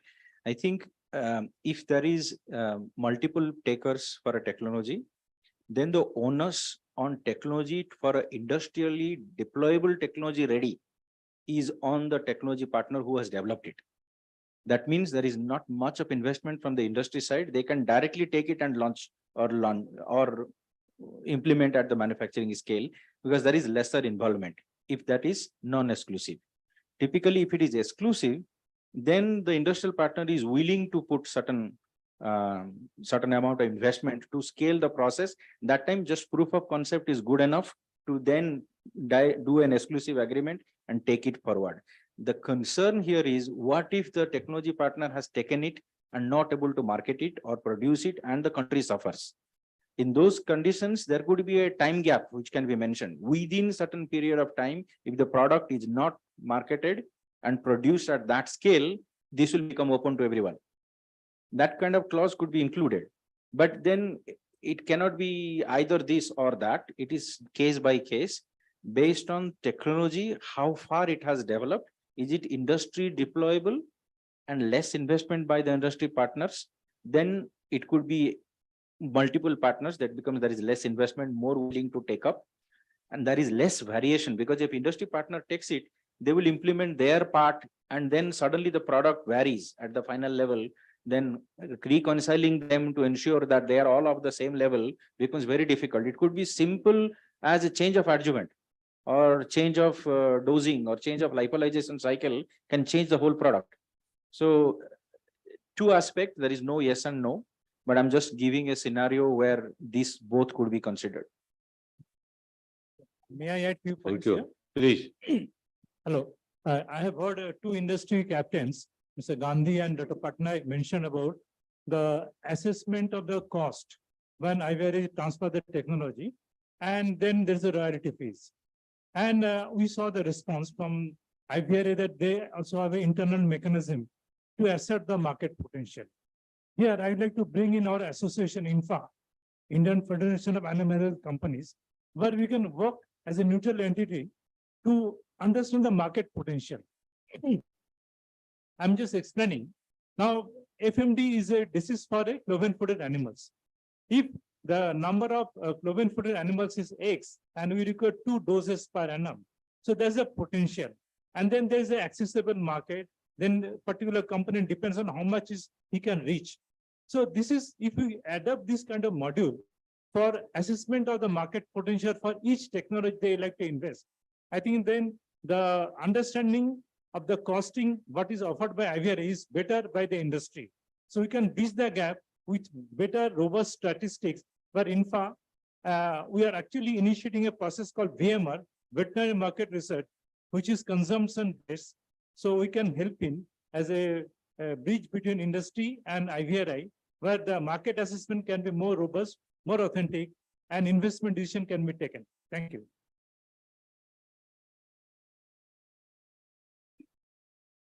Thank you, Dr. Day. Yeah, I mean, I can just quickly brief. I mean, Yeah. it's not always, Okay, I worked Dr. on malaria for years. When I was a scientist, we wrote a grant to WHO and WHO said, your end state of making the product commercially available is 30 cents. Before even starting the project, they set a target. Because beyond 30 cents, nobody in Africa or India or some remote village, some tribal cannot access it. Your price range is 30 cents. If you can make it in 30 cents, commercial product in the wild, take the grant, otherwise get lost. So sometimes defining what somebody can afford to. Malaria took 40 years to develop. So if we add up 30 years of cost, then the price will be in hundreds or $200s of dollars, there's nobody can access. So sometimes there is access to technology and there is a disparity of understanding that how much you are investing, how long you are going to take. And that cost, if it adds into the product in terms of royalty and other things, sometimes that weighs the balance. In R&D, every year as a company, we do a 3 years, every 3 years, a strategy review. Is there a market need? Is there a product or technology available? Should I invest into it and I can make it a profitable product? And many times we know there is a market. Either it is technology not available and it cannot be commercially feasible, or we have a commercially feasible technology, but there is no tiger for it and we don't invest into it. Malaria fell into that list. Dengue fell into that list.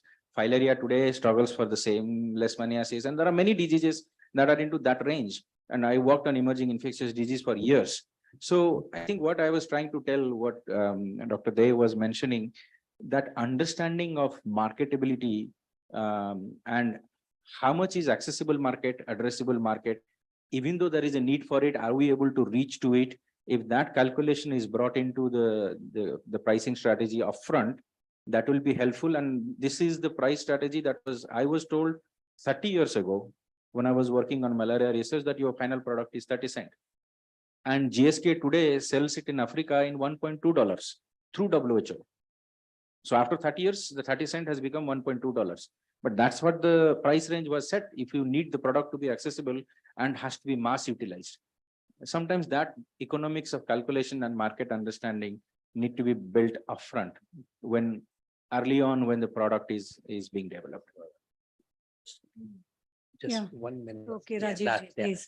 You know, this is a never-ending debate when private companies are dealing with a government institute and the objectives are so different in the sense, of course, the ultimate objective is the nation. And yes, there are costs which any institute like IVRI, they have to bear. And there are certain constraints that at which we as a private company have to sell.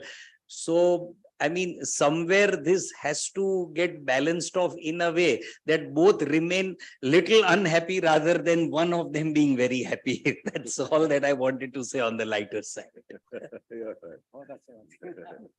Thank you, Rajiv ji. I think the issues of the industry are, of course, well taken. They want a price that is affordable to them. And then, of course, we are in the interest that the technology ultimately is affordable to the public.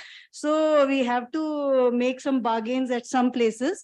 And of course, your idea that when we are selling the technology to you, you should be knowing about the market. Of course, our technologists, they are doing some market research. And on the basis of that only, we are fixing the technology price. It's not completely that how much human resource cost and the technology cost has gone into it. It's not that, because if we put that, it will be crores of rupees, and you don't find any technology of that much cost. So we are taking care of that, of course. And market research is not much of our area, although we do. Our technologists, they are pure scientists, but then they are also into studying the market to know the potential of a technology while they are going to development. So they are doing that. And apart from that, like one suggestion came from Dr. Kilari, that while we are in the collaborative stage, we need to be together. So that can be the triple P mode, what you are talking about. So we can start with triple P mode, then the all new projects will be with the industry itself, and then they can be industry ready. So that can be taken care of. Of course, proposal for supporting a pilot plant, that is very good. And if the industry is offering, we are ready to take help and install the pilot plant, whoever is supporting us in that. So that is I think, good idea. And of course, as Rajiv ji rightly put up, that it cannot be always everybody, like there has to be some bargain at some places when we are talking about technology pricing. Apart from that, I think we have our Joint Director Research here, Dr. S.K. Singh. Dr. S.K. Singh? That's it. Yeah, please, your inputs, please. Thank you, madam. Again, a very good afternoon to all of you. I think everybody might be hungry, but so I won't take much time. As far as Joint Directorate of Research is concerned, we are coordinating the research not only in the institute, but with other institute of the ICR domain and the other organizations, besides international collaboration and collaboration with the industry. So that is our primary job, and it is in the form of either collaborative research project or it is through the quantitative research project. It depends the requirement of the either of the side. And some of the very good post discussion, if you see, there are some very good inputs they have been risen, like establishing a pilot plant. Yes, definitely it is a need of our, and I am really thankful to Dr. Patnaik for raising this issue and showing the interest. Definitely it is going to reduce the time span of the technology ready development. So that is another very important area. So because many times our scientists, they are reluctant to share their thoughts or ideas or something like that. So if really we want to reduce it and industry want to come forward, so it is going to reduce, because only then collaborative research is possible.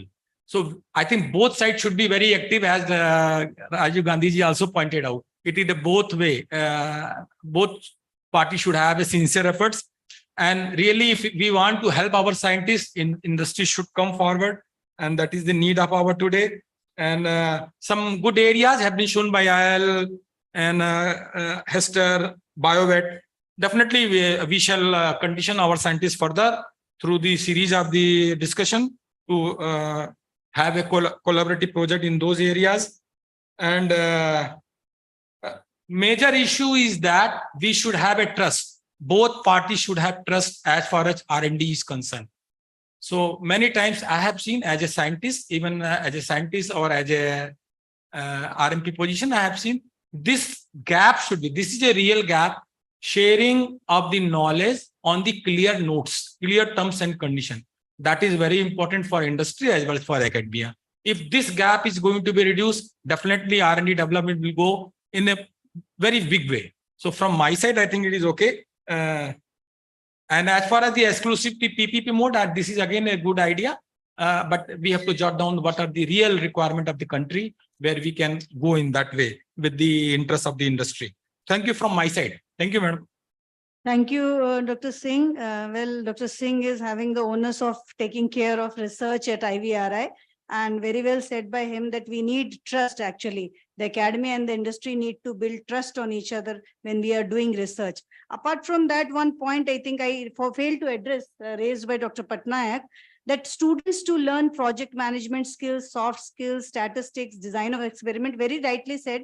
And I would like to respond to that. Of course, we are having the statistics course right at the master's level, and we are teaching them all these design of experiments. And these actually, whatever research they do, they cannot do a thesis without statistics. So that is well taken care of. Apart from that, these soft skills, for these we are having regular extracurricular, or you can say co-curricular activities to develop these skills.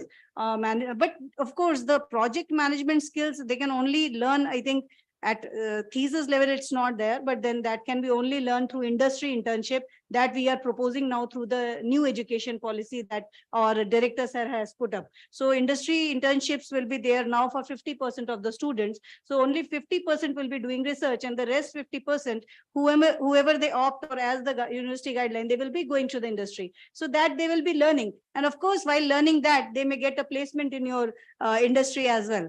And very rightly put up that on-campus drives, we will put up the list of students, the passing out dates, and we can invite your experts for special lectures. We can form some groups, clubs, and your lecture, your representatives, they can provide some lectures that can further motivate them to apply for the private, you can say, industries, opportunities in the industries. And So I can tell NDRI has already reached out to IL for on-campus interview and nominating few speakers to talk about industry needs when it comes to that. So actually, what I say, actually NDRI, how it is going ahead. Of course, we are all ICR institutes. Some may be going ahead for something in that. But yes, they had a bachelor program since ages. We started in 2015. So in terms of that, we are a baby when we are talking about graduation program. And only in that case, we need to talk about placement and all. At master's and PhD level, they 100% placement is there, and they are going into government sectors in the country as well as they are going abroad. Right now, we started this because the government is also now interested for students to go into industries. So we have now planned for these things after our initiation of the UG program. So of course, we are a bit lagging from them, but yes, not the time comes is far that we will be, our students will be well placed in all of your industries. So thank you for that. Now may I request our JD Academic, Dr. Mendiretta sir, because with the implementation of the new education policy, there are a number of changes which are to place the students to learn new skills and to place them into the industry environment. So may I request sir for your inputs for that. Thank you, Dr. Rupsi. So actually, I also want to thank all the industry person for coming forward to help the student and to support the student and to support the research. So just here, I want to just add few things, like what Dr. Rupsi has told, that on response to Dr. Patnaik query, that students should be groomed for the industry. So one thing that industry can do is that if they can be identifying student for the placement in their industry, maybe in the first year of MBSc or first year of PhD. So they can identify student, and then these students, they can go for industry project in their organization itself. So that the 1 year they will get for the grooming. So whatever the requirement of industry will be there, so that can be fulfilled during the research period. So instead of doing research in the lab, so they can do research in the same industry where they will be getting placement. So this will be only possible when they will be identifying student for their placement in their organization in the first year of MBSc or first year of PhD. So that is one suggestion. So another thing, what Director Sir has a brief about the professor of practice. So here just I want to add that it will be the lecture can be online or offline, and it will be as per the convenience of that professor that will be appointing. So he can have one lecture or two lecture, or maybe up to 4 or 5 lecture in a month. So depending upon his convenience. And we will be also giving some honorarium. So of course it will be not too much, but it will be maybe 5,000 or 10,000 per lecture. So that our academic council will decide. So we will be giving some honorarium, and lecture can be as per the convenience of the person. And they can come to IVRI and they can stay in our guest house and they can deliver lecture also, and it will be very good for the student also. Then another thing that I want to request industry, that if they can initiate some fellowship to UG student. So maybe 1 or 2 fellowship. So they can identify, they can give some criteria that they will be those students who will be fulfilling this criteria, they will be giving fellowship to 1 student or 2 students or 3 students like that. So then right from the maybe 1 year or 2 year as per their demand, so we can discuss on that also. So then that placement, campus placement will be another very good suggestions. So I think that if we'll be seriously working on all this issue, so many problem that gap is there, so that can be built up. So once again, thank you, Dr. Rupsi, and thank you all for giving opportunity. Thank you, sir, for your very good and important suggestions. Of course, this is a very good idea that if the industry can identify our first year students itself for their placement, then these can be, they can be doing their internships like generally we have a 1-year thesis period that they can be doing it in the industry itself and then getting absorbed in that. So they can be well groomed by your industry in that case. And of course, the professor of practice, the eminent person of your industry who would be liking to join us for professor of practice, sir has told that we can have some lectures from them as comfortable for them if they want to come or they just want to have online. Honorariums, of course, there is the facility for honorarium, but I think the industry we provide us 5 or 10,000. I think it's for industry, it's very meager. Of course, it's just a respect we pay to the industry leaders for grooming our students. So that is there. And of course, I think 3 companies are already on board for fellowships, sir. It's Hester, Biosciences, Intas, and BioVet. They have already provided their inputs that they are ready for providing fellowship. So I think we have to go for follow-up meetings on how to plan these fellowships and what will be the criteria. And there are other industries here. If they are also willing to provide these fellowships, then they can write to us for that. Now, may I request our other head of the divisions present here on the online platform.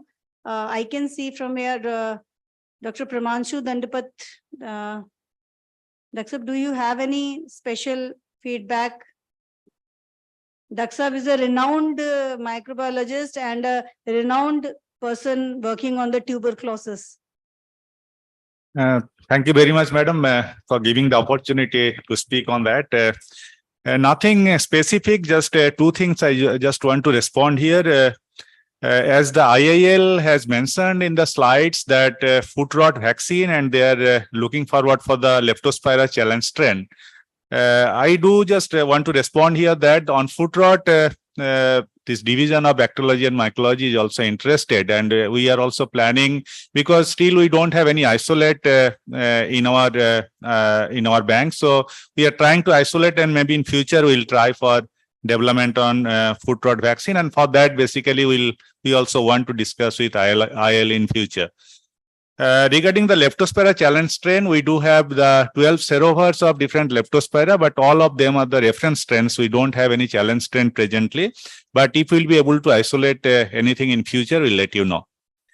Regarding tuberculosis, this is one of the very important research area on One Health, and basically we can't be able to eradicate or control tuberculosis in human unless it is being controlled in human being, in animals. And in animal, basically we do have around 22 million cases of TB in our country. So immediately we are just looking forward for development of some good diagnostics, indigenous diagnostics in India. Presently, only one diagnostic, that is the purified protein derivative of bovine origin, Mbovis origin. It is being prepared in IVRI, but we don't have any other diagnostic. So presently, we are just looking forward for development of some diagnostics, and future maybe we have to opt for some vaccine development because test and slaughter policy is not permissible in India. So that's all from my side. Thank you very much for giving me the opportunity to speak on that. Thank you, Dr. Pramanshu. I think IIL's queries are taken care of. And I think, of course, you can go into some collaborative mode for development of at least the foot rot vaccine and for the development of indigenous diagnostics for TB and the vaccine development. So thank you, Dr. Pramanshu. I can see from here, Dr.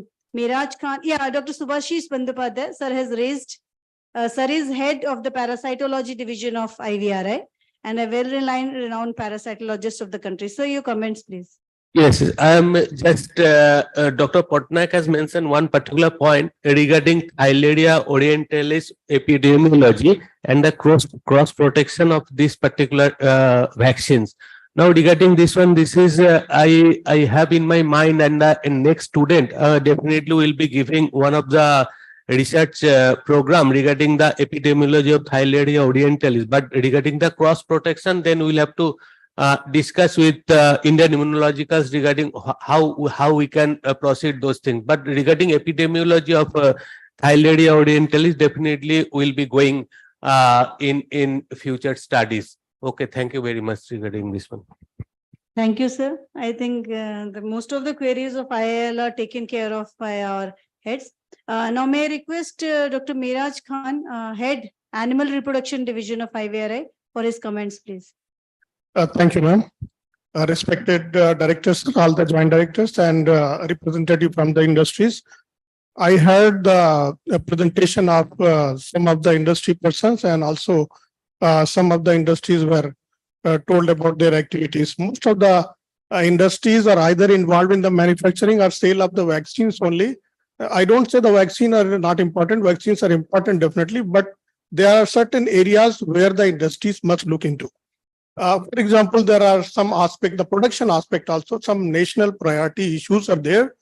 Number one, I am a gynecologist. I am working in the gynecology, and in the last 50 years, and the Animal Reproduction Division established in 1975. We are going to complete 50 years by next 2025. And we have found out various areas where we can work with the industries, active collaboration with the industries, but we failed to develop our research output into technologies or products. Why? Because the lack of funding and a lack of industry support. For example, we are working on infertility, and infertility is a major problem, it's a national issue. And because of the infertility problem only, we are losing a large amount of funds. We are also involved in the production and supply of the quality semen. Semen extender, the area where we need to work, because the semen extender was developed long back, and the same extender are being used since 50 years. And you know, the 50% spermatozoa die during the freezing. There need to work in that area. Infertility, we have found out very good lead, and we can work on therapeutics for developing a cocktail of treatment for infertility problems. We can also work on developing some novel technology for semen preservation. There is another area where I need the active collaboration from the industry partners. And recently we got a fund from NLM for establishing a IVF and in embryo transfer technology. So we are going to establish, we can also looking forward to collaborate. So our intention is to industry to come forward and provide us fund, and we need to take up a collaborative research project or contract research, or under CSR, we can do a good work. Thank you. Thank you, sir, for your inputs. Of course, this is a very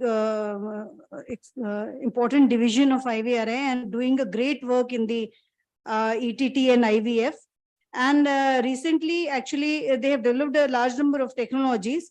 And what suggestions have been provided, I think this can be taken care of if any industry is interested in these areas.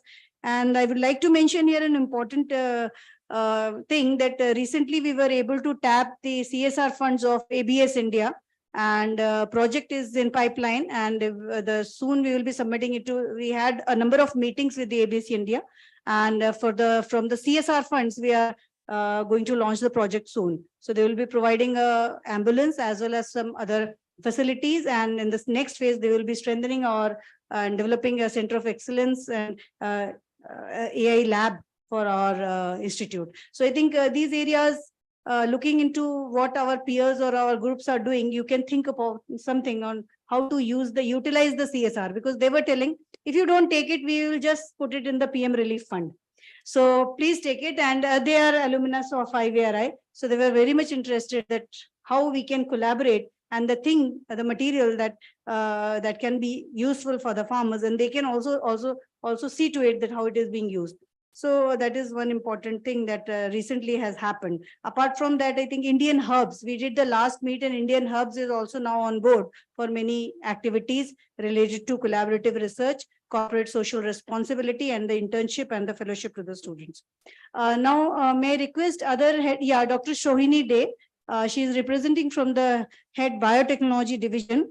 She is the inventor of a number of technologies which you just saw, the Gamboro vaccine and the other diagnostics which have already been commercialized to industries. She is a very good researcher and an excellent scientist.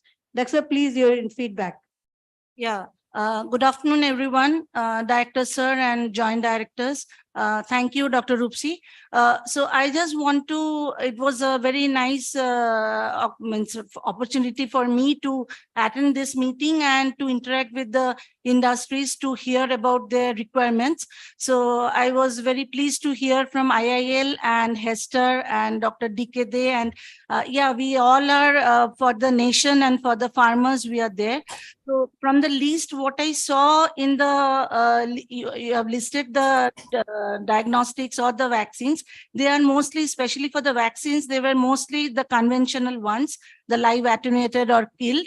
So we are now coming up with the new generation vaccines, like you have seen the SVP IBD vaccine, and I am thankful to several companies. Now there are industries that are showing interest in that.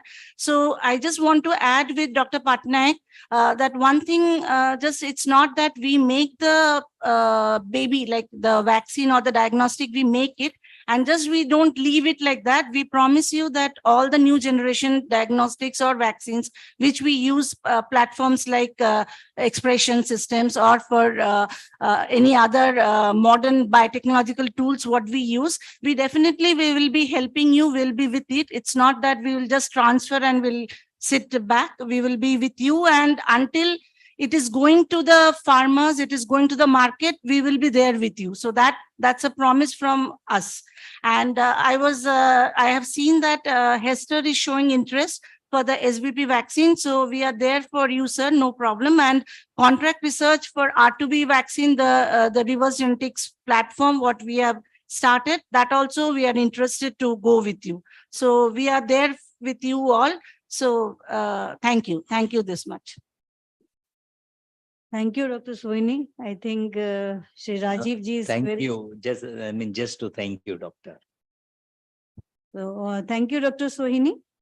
Yes, IVRI is working on all the new generation vaccines and diagnostics, and it's there for the industry to take it up. And of course, we are there to help, handhold.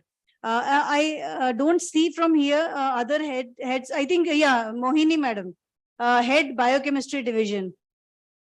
She's a great scientist, a great human being. Madam, your feedback, please. Thank you, sir.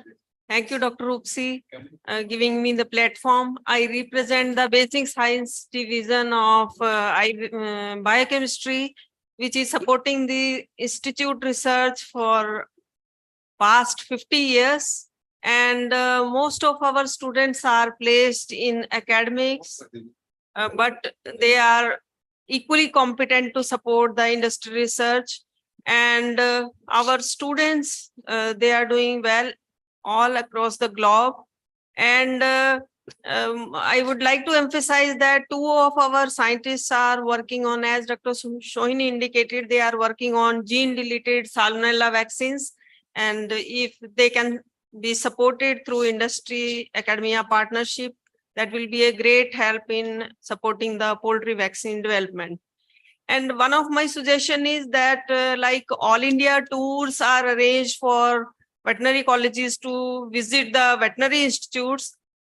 Likewise, all India tour for the industry visits for the students will help them get inspired to participate in industry research as well as to join the industry as in the private jobs. Because I have seen from my career, I am a basic science person. During my UG days, I got exposure to NDRI in second year of my UG. So I got inspired to join ICR Institute. This was new to me, but from there I got the spark that I should join such research institute. And then The journey is now 30 years old.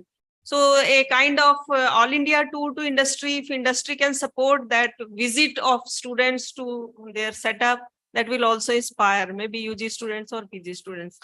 That's all from my side. Thank you so much. Thank you, madam. This is a very nice and innovative idea that we start the all India tours to the industries. And I think industries will be very happy to showcase what they are having, and they will be ready to groom our students through these exposures. And I think then many will be going to the industries and not coming to academia. And we may face the problem. Of course, that's in a lighter note. I can see our head animal nutrition division, Dr. L.C. Chaudhary, sir. Sir, your feedback, please. Good afternoon. Thank you very much for giving the opportunity. So I'm looking after the problems related to feed technology and animal nutrition related problem. So animal nutrition division is one of the oldest division in the institute, and we have more than 100 years of experience in working in different aspects of nutritional technologies. Almost all the aspects have been taken care of this division, and we have several technology already available, and some has been taken by the industry. We have very good facility to work on the climate change research, especially the mitigation of methane emissions, and we have several technology related to that. What I can see today is most of the people are interested in health related technology, but nutritional is one of the nutritional technology is also very important, and we have almost all the problems related technology which are available, which are required, and very good facilities we have regarding research on prebiotics, probiotics, all those aspects, every aspect, whatever you talk, that we have facility. So in that way, we can collaborate with the industry by their problems they are having in the form of contract research or collaborative research, or in the form of providing the fellowship as has been discussed earlier also. So we have almost all the facilities working in related to nutritional problem. So if anybody is interested, we are most welcome in collaborating in that. Thank you very much. Thank you, sir. Of course, this is one of the most important divisions of IVRI with more than 100 years of its history. And they are taking care of most of the nutritional technologies, and they are already into collaborative and contract research with the Indian hubs for gut health management. So thank you, sir, for your feedback. And I think if any industry, I think most of them are into the vaccines, pharmaceuticals. But if they are interested, I think you can contact to Dr. L.C. Chaudhary, sir, Head of Nutrition Division, or to us on any platform or email. Now we have Dr. Abhijit Pawade, sir, who is in charge of the wildlife unit of IVRI, which is one of the very important units and catering to the country all over for its for support to the zoos and national parks and sanctuaries and rescue centers. So your feedback and your important inputs, please. Thank you, ma'am. Thank you, everybody, for giving me opportunity. We look for the agents for tranquilization of wild animals. In India, we don't have any xylazine which is 100 mg per ml. I'm thankful to IIL that they are giving xylazine which is 20 mg per ml. I hope there is no dart which is available in the market which will load 100 ml of xylazine at a time. So that doesn't suffice for that purpose. Number two, I am also part of veterinary surgery division of IVRI Nagar, which has to its credit many patents on orthopedics and 3 designs. So be it era of globalization, still the Indian economy roams around other limb and rumen, for which we must have some mechanism to have these designs of orthopedics to be popularized. Since ages, wound healing is a problem. Even still, you have seen what has happened post lumpy. The wounds remain till months together. Unless we have translational herbal research in wound healing, like we have even certain herbs and weeds like Pridex procumbens. Fresh leaf juice can heal a wound. Even obstinate wound heals in a very short time. So also calendula glycerin, such products to be given priorities. Also, people are trying for sheets of collagen or collagen gels in our institute. That has to be explored. We do get so many cases of cancers in dogs and large animals. Unfortunately or fortunately, we rely on human drugs. The cost is prohibitive. Most of the lower class people like rickshaw pullers cannot afford to treat their bitches of canine mammary tumors with costly drugs of paclitaxel or nanomolecule of docetaxel. So something to be done for them, and anti-stressors to be searched for. Despite giving good pox vaccine, there is second wave of lumpy being witnessed in almost 30 districts of Uttar Pradesh now. Then last point is campus interviews, as they do have for technical universities. Can we have it at IVRI? Because many of our undergraduate students have a tremendous inclination towards the private practice and joining private industry than the government organization. Thank you from my side. Lastly, I would like to, I'm poking my nose in the field of nutrition. We are getting too many cases of urolithiasis. So there must be some nutraceuticals in the line of dissolving the urolithiasis in canines. Probably there must be some study between the owner having the calculi and so as his pet. Either they are sharing the same environment and food probably. This is all from my side. Thank you so much. Thank you so much. Thank you, sir, for pointing out two very important issues that I think has given a point of thought to the industries as well as our scientists. I think we are approaching to the now closing, but yeah, we have two important divisions here. I would request them to provide very specific inputs. Dr. D. Mandal, Head Medicine Division of IVRI, and Dr. Uttam Singh, Head Pharmacology and Toxicology Division. So Mandal sir, please for your inputs. Thank you, madam. Very good afternoon to all, respected director, all the joint directors, heads and my colleague. In fact, our division, medicine division, we are working since long on the ethnomedicine. And already we have some technology like area-specific mineral mixture, wound healing treatment, and also against the fluorosis. At present, we are working on herbal drug ethnomedicine along with the nano drug delivery system. We have some very good work on the drug delivery system and incorporating the herbal product in a nano drug delivery coating. And also we have already developed some herbal preparation of against the diarrhea or against the acaricide as an herbal preparation. And we can collaborate to any private company on as a contact research in all these regards. Very recently, we have also given one patent on fluorosis. And regarding, as it is a program of the particular the vaccine, I have one request to private company that many of the dog vaccine, whenever there is some cold chain is not maintaining. So some vaccine product, if it is possible for the maintaining the cold chain. So thank you. This much of input I am giving. My submission to all the head of divisions and regional stations in charges and joint director campuses. They should come up with the idea, innovative idea, wherein we can associate with the industry. Whatever we are doing, there is no need to tell.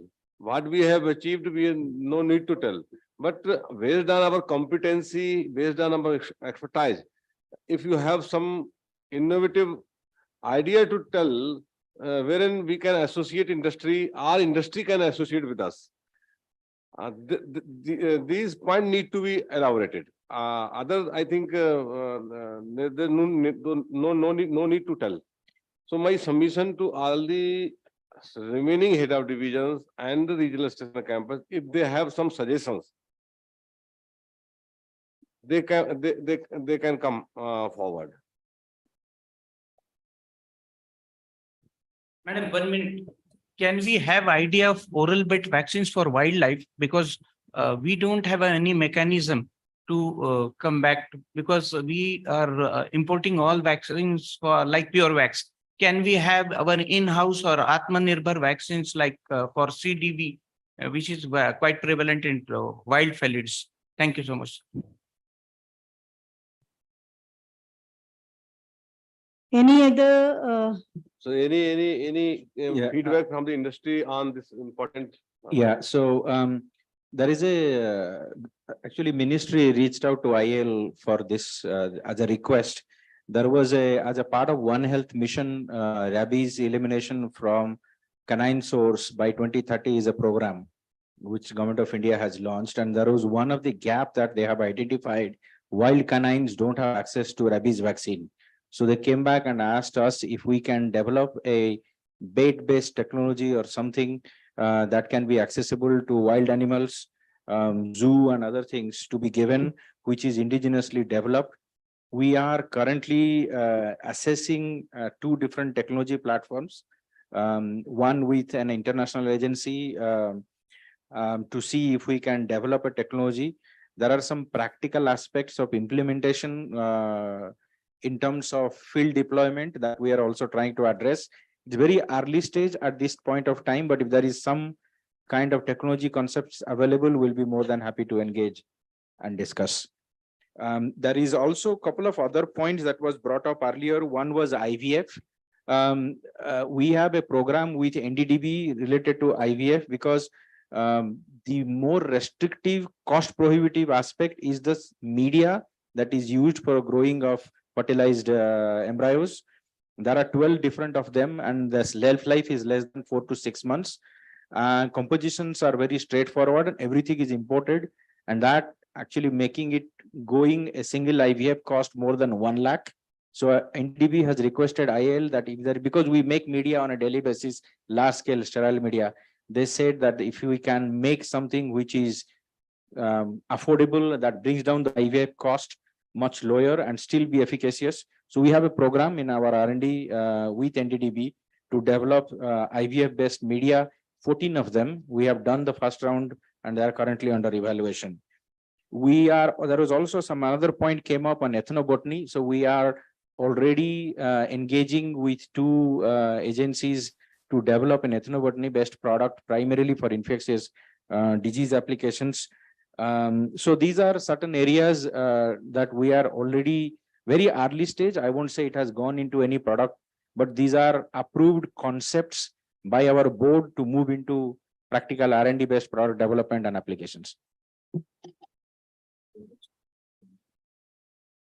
Thank you, Dr. Patnaik.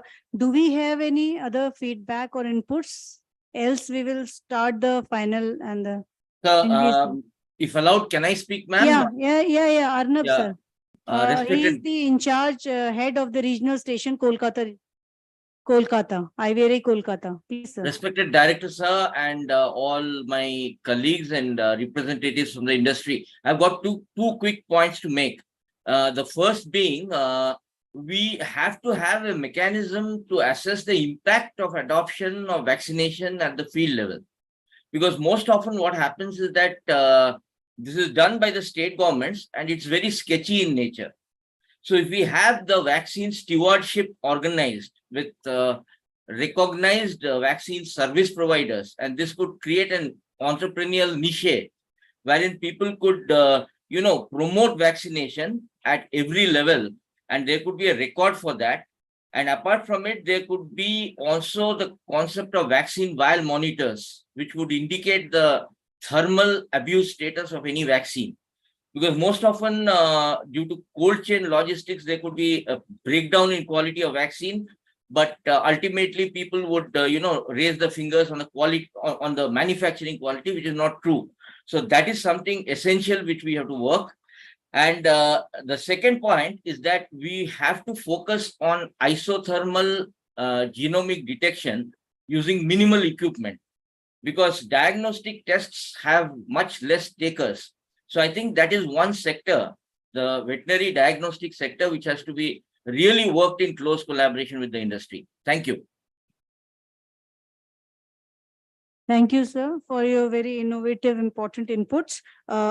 We have with us today students also. I will request 2 or 3 students for their quick feedback or inputs if they have any.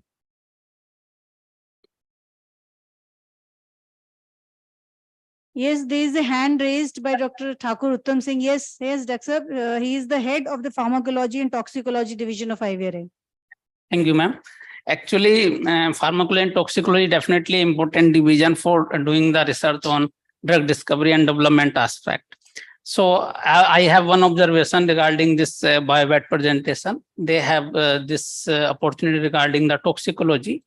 So our one of scientists is working in the field of reproductive toxicology. So we have or we can explore the some contract research or some consultancy projects regarding that aspect. So we can do some exploration in that field. Apart from that, we are also working in the herbal preparations, targeting different diseases or therapeutic target identification. We can also explore those fields for that one. Thank you very much. I would like to react. Thank you very much, Dr. Saab. Definitely, we will collaborate with you. We'll talk to you. I will connect our respective colleagues with you. Thank you, Dr. Kilari. We have hand raised from our own center. Our students are there. So I think they can just unmute. Yeah, you can put up your queries or feedback. Good afternoon, everyone. Thank you, ma'am, for the opportunity. So I'm a PhD third-year student, and I'm very much interested in joining the industry after I finish my research. But I have a small doubt. If a person, when we join the industry in R&D, and if a person does some research or a patent work, so how well are they recognized? Is it same like it is in academia or different? Thank you. I think any of the industry would like to. Yeah, IIL. So, so primarily the patent stays with the industry, but depending on the contribution and intellectual contribution, there is an agreement that can be defined when the patent is filed in terms of royalty sharing if it is commercialized. So in general, blanket statement stays with the industrial partner. And if there is a greater contribution of intellectual part, then there could be a cost sharing, but there are conditions like the person should be within the company when the product is technology is commercialized. So there are certain conditions like that. That means you cannot develop a patent technology and then move on to somewhere else and still expect that royalty should be earned. That is generally not encouraged in the industry. But if you are within the industry, then yes, a percentage sharing is possible. So, yeah.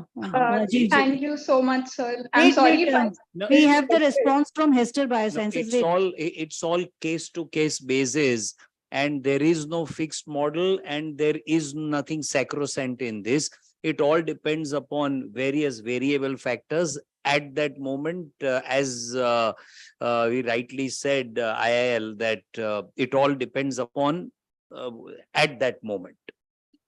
But no doubt, adding on to all my speakers, it is better than the academia. This is Dr. Nitin Bhatia from Intas. Yes, sir. Welcome. I think we didn't get any feedback and inputs from you till now. I think you'll join maybe a bit late. No, I've been there for last 2 hours, but I've not been speaking. Yeah. Dr. Kilari, want to also respond on the same query of the student. Hello. Maybe one of the example I can share the recent example where the researchers has contributed. The Covaxin again, it is one of the live example where a lot of work has been done. Almost 27 publications has come from this one. Out of that, 14 are the international publications. So these are all the researchers and including the clinicians, everybody has contributed, including NIV, everybody, ICMR, everybody associated. So there will be there. That is what your academic interest will be fulfilled. Apart from whatever the industry do encourage the core researchers, if they're really contributing, of course, it is a teamwork. So how much you are part of the team contribution, so that matters actually. How you will be recognized and all that one. I think your queries are answered. Any other queries, students?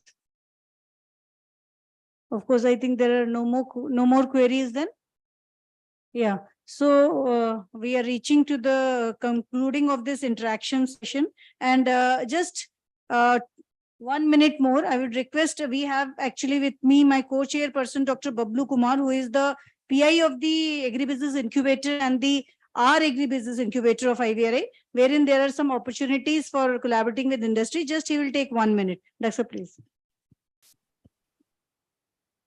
Thank you, ma'am. I just want to draw the attention of the industry that we have the opportunities to collaborate in terms of establishment of sub-incubation centers, especially for the student, because there are the innovations which might be, some of the innovations are very deep tech, some of the innovations are very for grassroots innovators. So if the industry can come forward for those innovators, either they are very in the grassroots state or some deep tech, and even in the student life, they want to carry out their entrepreneurship aspirations. So they can have, we have a facility. If we can collaborate and we can have some more greater collaboration, so that our incubation center can be a high-end facility where this piloting can be done for some of the products. This will help the industry as well, because if some students are working on a vaccine in collaboration with some industry, so if those incubation center can be used in between, that will be very useful. Thank you very much. Thank you. That was a very important piece of information. I think industries would like to use this and establish their own ABI center or pilot plants at IVRI from this facility. I think if there are no other remarks from any of the delegates today present here or the industry, because then we will be moving on to the last session. So anybody else who would like or who has been left out by any chance? Can I? Yes. Yeah, Nitin ji, please. Aapke inputs chahiye the. Yeah, ma'am. Please. Sorry for being late. And firstly, I'll say that, of course, we have had discussions primarily on biologicals, but there are many other aspects that IVRI can focus on. Like gynae, some people are working on it. Reproduction, mastitis, and nutrition should be 3 more ideas where people should be working on. And to some extent, they are doing it. So I'll just say that those areas are prime for all of us as an industry, for a pharmaceutical and for a nutritional aspect. Further, regarding campus interviews and all, I'll request Director Sir to probably create a portal within the IVRI website, wherein you can have biodatas of all the PG students, which can be ventured by the industry, and then on a fixed date, the industry can come down after discussing with you. So industry is open for things like postgraduate scholarships. Undergraduate at times becomes difficult, sir, but it is dependent on each company. But postgraduate, we can work on it. We can work on collaborations. We can work on research which are in the mutual interest of both the university and the industry for sure. Thank you. Thank you very much, sir. You had been a part of the industry academy interface in the Palampur interface also. So thank you very much for your inputs. I think we have something on the chat box. Is there any query or feedback? Ma'am, can I make one point? I'm from LES division, Economics and Statistics. Yeah, Dr. Bardhan. He is the head of the LES division, the Livestock Economics and Statistics, which our industry partner, Dr. Priyavrat Patnaik, sir, was telling that we should have. So he is the I agree with chair of the statistics division. Yeah. dignitary, Dr. Patnaik, regarding the pricing of the vaccine technologies and other technologies that IVRI has. So I think I agree with him, being a public funded institute and our target being the farmers. So the affordability part should be kept in mind. And side by side, we also need to recognize the scalability on the part of the industry and the cost of ingredients for them. So balancing needs to be done. And so market research is very important. So we had done some studies earlier where we had seen that farmers are willing to pay for curative services, but not for preventive services. So here the concepts of exclusivity, rivalry, this comes up. So if we can collaborate with the industry regarding doing some market research, we will have their perception. So it will be giving us more value in terms of when we go to the field and we analyze the animal health seeking behavior of the farmers and that. So any possibility of collaborating with the industry in this regard, we will be very happy to, it will be very welcome. Thank you, Dr. Badan. Whether any industry would like to respond on that? Very good point you mentioned. Farmers are ready to pay for the therapy, treatment. So that is how the vaccine industry is. So always, unless until there is a control program, either by the central government or the state governments. So vaccines not, the really uptake is not so much. So maybe there is a vaccine, the technology fee and all maybe need to be aligned accordingly. I think the struggle that we have is to convince farmers that vaccine adds value, because if the animal is sick, go through a therapy, see a visible impact. Vaccine is like selling insurance. It's like telling everybody wear a seat belt or wearing a helmet. And it's not that you will get an accident. So, and most of the time farmers are not educated enough to understand the implications. And even though they understand, they don't see the need for it. So at the extension level, and I was in a field few weeks ago to deal with nomadic farmers that go from one place to other places with the sheep flocks. When we interacted with them, practically stayed in a village and interacted with them, they are understanding what they are dealing with, why they are not interested in vaccinating the sheep, or what are the challenges that they deal with going from one place to go for, why they are not coming for the second dose of the vaccine. So those practical understandings are revealing, and that helps us understand that why certain product sells, why certain product don't sell. And these deeper insights are very much required. And I don't know if there is somewhere it is captured or how it is communicated. We find it out when we realize that the vaccine is not selling. We made it, it is there, but we are not selling it. And why our salespeople are not able to sell it? When you start questioning those and dig deeper, then you realize the field level, there is lack of awareness. The field level situations are not captured when the product is even conceived in terms of pricing strategy or marketing strategy and other things. So there are multiple layers, but as I said, yes, there is an educational aspect. Even though we do so much of them, still there is miles to go. I think in this area, the problem is awareness. Yeah. And I think community outreach or engagement can go a long way through your CSR funds. So you can think of CSR funding for market research and for community engagement and creating awareness, because that part, if taken care of course, there will be uptake. And prevention is better than cure, everybody knows. But at the farmer level, I think that that knowledge is still not there, and there are many diseases where there is no cure. Where is cure for many diseases? So of course, we have to go for introducing the vaccines into the community through our efforts. So we can think of planning of the CSR funding research, because you must be doing the CSR funding and providing the funds to some agencies for some part. Why not do it through your own sector, for your own sector, and for the final benefit of your own products and company? So Yeah. I think that can be done. Yes. You cannot link for the product promotion. Correct. There is a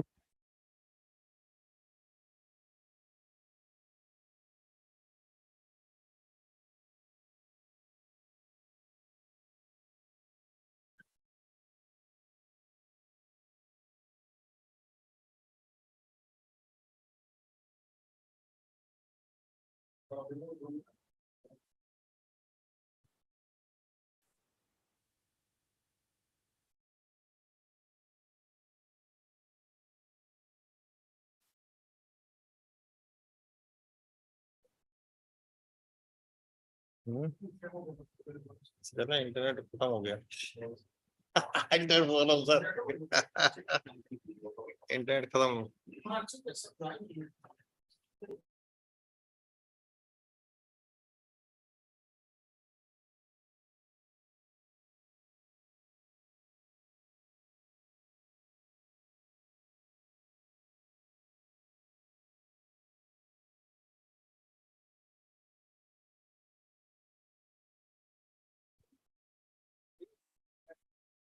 Yes.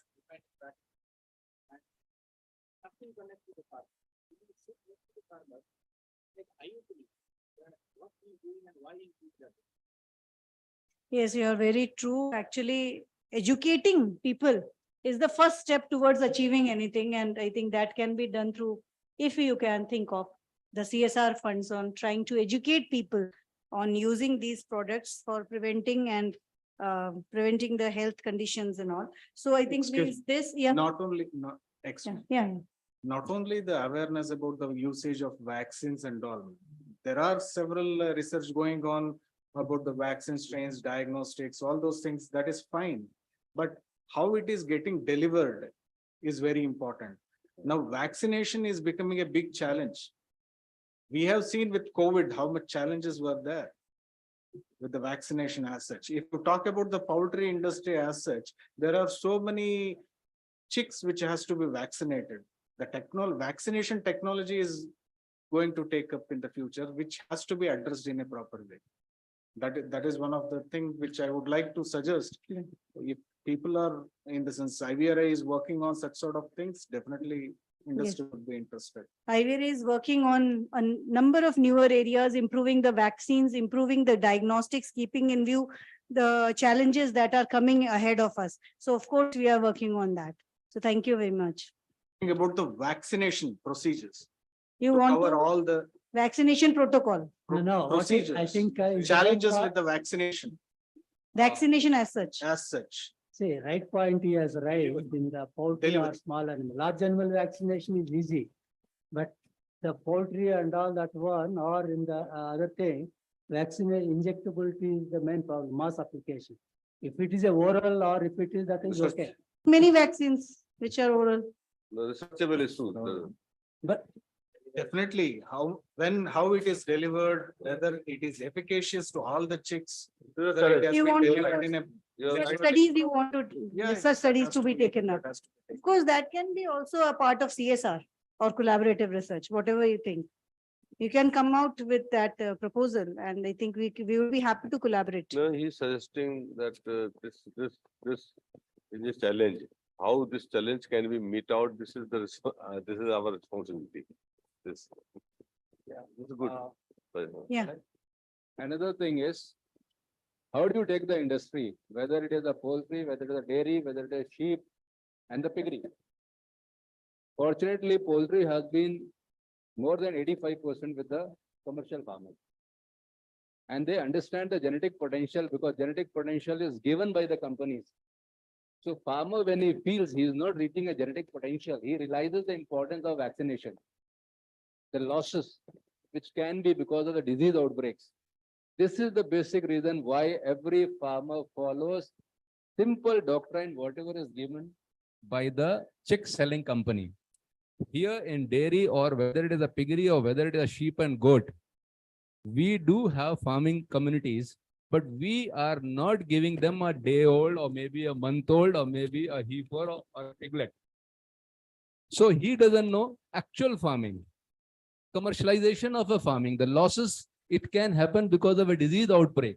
That fear in the mind, for him, it is just like, okay, fine, I have extra bit of money apart from my agriculture. So he doesn't understand the importance of vaccination. He doesn't go for the vaccine. This happens with most of the farming community because we are also doing something with the sheep and the cattle. The moment we say cattle people, like somebody was just discussing about the lumpy disease, it takes 1 month for the vesicles to go. We have a product called Dermatone, you apply on it, within 10 days, the vesicle is gone. When we tell the farmer that this is what will happen to your cows, and this is what is the commercial angle of it, you make him understand, not just the farming. Just because Indian poultry has become too much commercials, it's a probably one of the best. I have seen commercial farms throughout the world. Indian poultry, right now we are number 2. So we are the most scientific running poultry farmers. Same thing is not true for the dairy, same thing is not for the piggery, same thing is not for the sheep and goat. So we have to make a farmer realize, as sir said, selling insurance is difficult. But here we have to tell them the importance of, see, whenever you make a profit, you want to sell a product, always talk in terms of paisa. But when you want something, the return, you have to always talk in terms of lakhs and millions and crores. Then it makes a farmer understand. Thank you, Dr. So I think with this, if there are no more queries, then I will thank the co-chairman, Dr. Bablu and Dr. Dechamma, rapporteurs, Dr. K.N. Biswas, Dr. Suresh and Dr. M.A. Ramakrishna, and the coordinators, Dr. Narayanan and Dr. Chandramohan, for their support for organizing this panel discussion. Thank you very much. Over to you, Dr. Narayanan.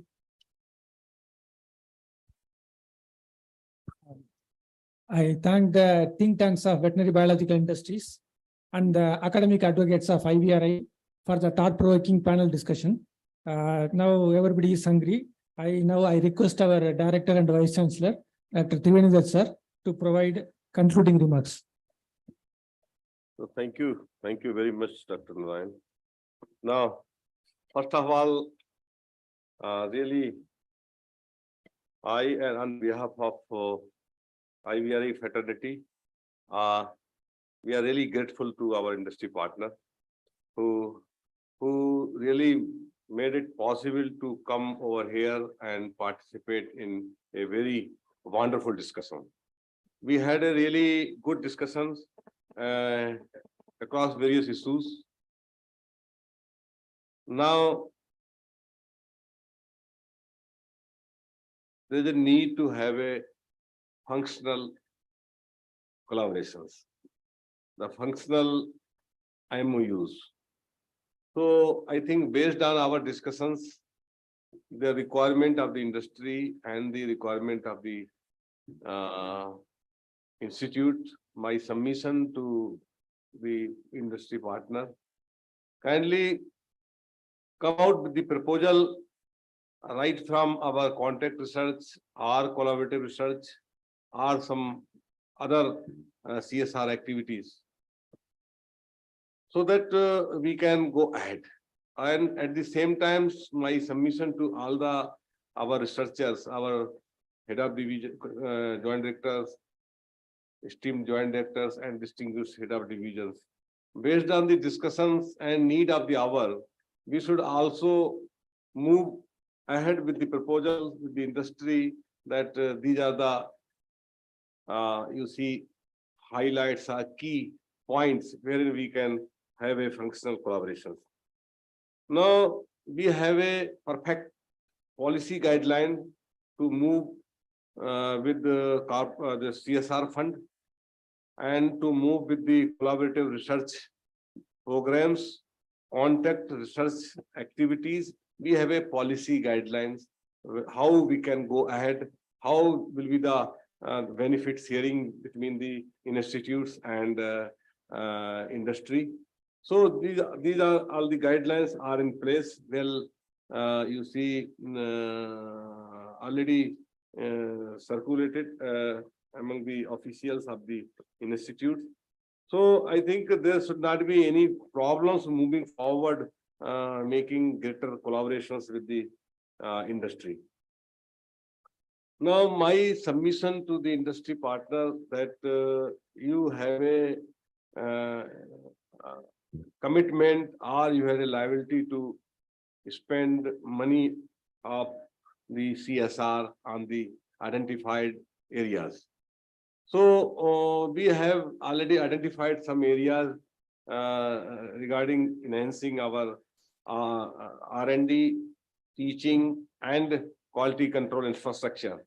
So if my submission to you all, if you have some idea about enhancing the infrastructure of the institute, we can discuss in detail, we can formulate project, and we can submit the proposal to the both. We can submit the proposal to the council, and that can be workable also.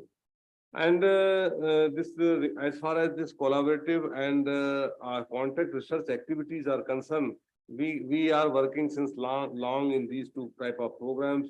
We can have the collaborations are based on our needs of the country, or you have some industry ready product process or protocol. We can also here to validate the product process and protocol. So I think these are we had a very wonderful discussions, and some of the areas you have already filtered, emerged out. Some areas we will try to harness the potential of the industry. And in the last, I am really grateful to our all the companies, all the industry partners who have come, and especially I would like to share some of the industries we had already on board of IVRI. Our ABS for cement sorting, we have come with structured programs to implement through the CSR of ABS, and it is almost matured. And Indian hubs have also come forward to have some CSR funding activities regarding the establishment of our trainees hostels infrastructure, and also some of the validation of the product at IVRI and collaborative research activities. We are really grateful to this IIL. Since long, I think we made a request to IIL to sponsor industry chair for IVRI. So they have already approved in their board of management, and we have already on the way to sign the MOU for establishment of industry chair, especially for vaccine and diagnostics at IVRI. So this is really really the good steps from IIL, and we are also requested to our leading house, commercial house, to come on board for sponsoring the industry chair for production or industry chair for health, because this campus is very important for us. This campus given a lot of you see significant milestone to the country. So here we would like to have one industry chair to be established. So my submission to the industry partner, kindly look into it, our proposal, and if you have some space to enter into the MOU of establishing this industry chair at IVRI Bengaluru campus, it is a most welcome step. And this is the beginning, and we will have individual round of discussions with the industry, and we will come out with the fruitful collaborations and functional collaboration in order to serve the stakeholders of the country. So with this small views, I am really grateful to all of you, and I am grateful to the team of IVRI and the team of IVRI Bengaluru to organize this very wonderful industry interface. And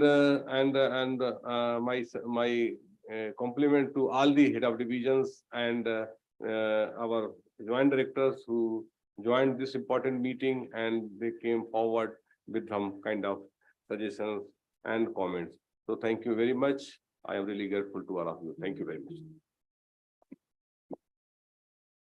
So now we will have Thank you, sir, for the briefly summarizing the events. Now I request Umabari sir to propose vote of thanks.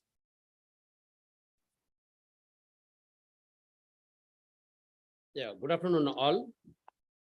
Thank you very much for and I feel honored and privileged to get the opportunity to propose vote of thanks on this great event. First of all, on behalf of the organizing committee, I convey my deep regards and hearty thanks to our Honorable Director, Vice Chancellor, IVRI Deemed University, Dr. Trivenidath sir, for being the motivating force in organizing the today's event. Sir, your constant guidance and support are the real force behind the organization of this successful event. We are very much thankful for your dynamic and energetic leadership and giving your valuable time in spite of your hectic schedule. Thank you, sir. I also thank our beloved Joint Director of the IVRI-Bengaluru campus, Dr. Pallab Chaudhary sir, whose constant support and encouragement made this event a successful one. Sir, your meticulous planning and execution are laudable and playing an inevitable role in arranging this hugely successful industry academia meet. I take this golden opportunity to thank Dr. Rupsi Tiwari ma'am, Joint Director Extension Education, ICR-IVRI, for coming over all the way to Bangalore to coordinate this event. Your expertise and experience come in handy in guiding and mentoring for organization of this type of events. Thank you, ma'am, for taking pain for traveling to Bangalore and being an inspiring person in organizing this meet. I'm also thankful to Dr. Purnadhar sir, Head of the Division Biological Standardization and Government Analyst, for playing a crucial role in organizing this event. I feel proud to thank all the delegates from the industry who used to have a very busy working conditions. In spite of that, it is heartening to note that a substantial number of industry representatives have turned up for this event, either in person or online. I profusely thank them on behalf of the Director IVRI and the organizing committee for making the event successful and giving a pragmatic view of what industry needs from the academia, and also for making presentations on their portfolio and also coming forward for the CSR activities. I'm also thankful to Dr. Anuj Chauhan, InCharge, ITMU, ICR-IVRI, Dr. B.B. Srinivas, Dr. Bablu Kumar, Dr. Salaluddin Qureshi, Dr. Akhilesh Kumar, Dr. Basavaraj Sajanar, Dr. Chandramohan, Dr. K.N. Viswas, Dr. S.K. Bure, and all other scientists of ICR-IVRI for contributing extensively in organizing this event. And my sincere thanks to all the delegates and the participants, including joint directors, station in charges, head of the divisions, scientists, and students of all of IVRI and its campuses who joined the event both offline as well as online, and whose contributions in the form of active involvement in deliberations of the technical and panel discussions are tremendous. An event of this dimension cannot happen overnight. The wheels start rolling weeks in advance. We have been fortunate enough to be backed by a team of very motivated and dedicated scientific, technical, administrative, and supporting staff. I thank everyone for involvement they have shown and the willingness they have expressed to take on the completion of talks beyond their comfort zones. Also, the PG students of the campus played a pivotal role in organization of this event. I am very much thankful to them. At the end, I would like to take this opportunity to thank all the staff from Office of the Joint Director, Bangalore campus, Engineering Estate and Administration section for making arrangements for successful organization of the event. And lastly, if anybody has contributed directly or indirectly, I thankful to them all. Thank you all. Thank you very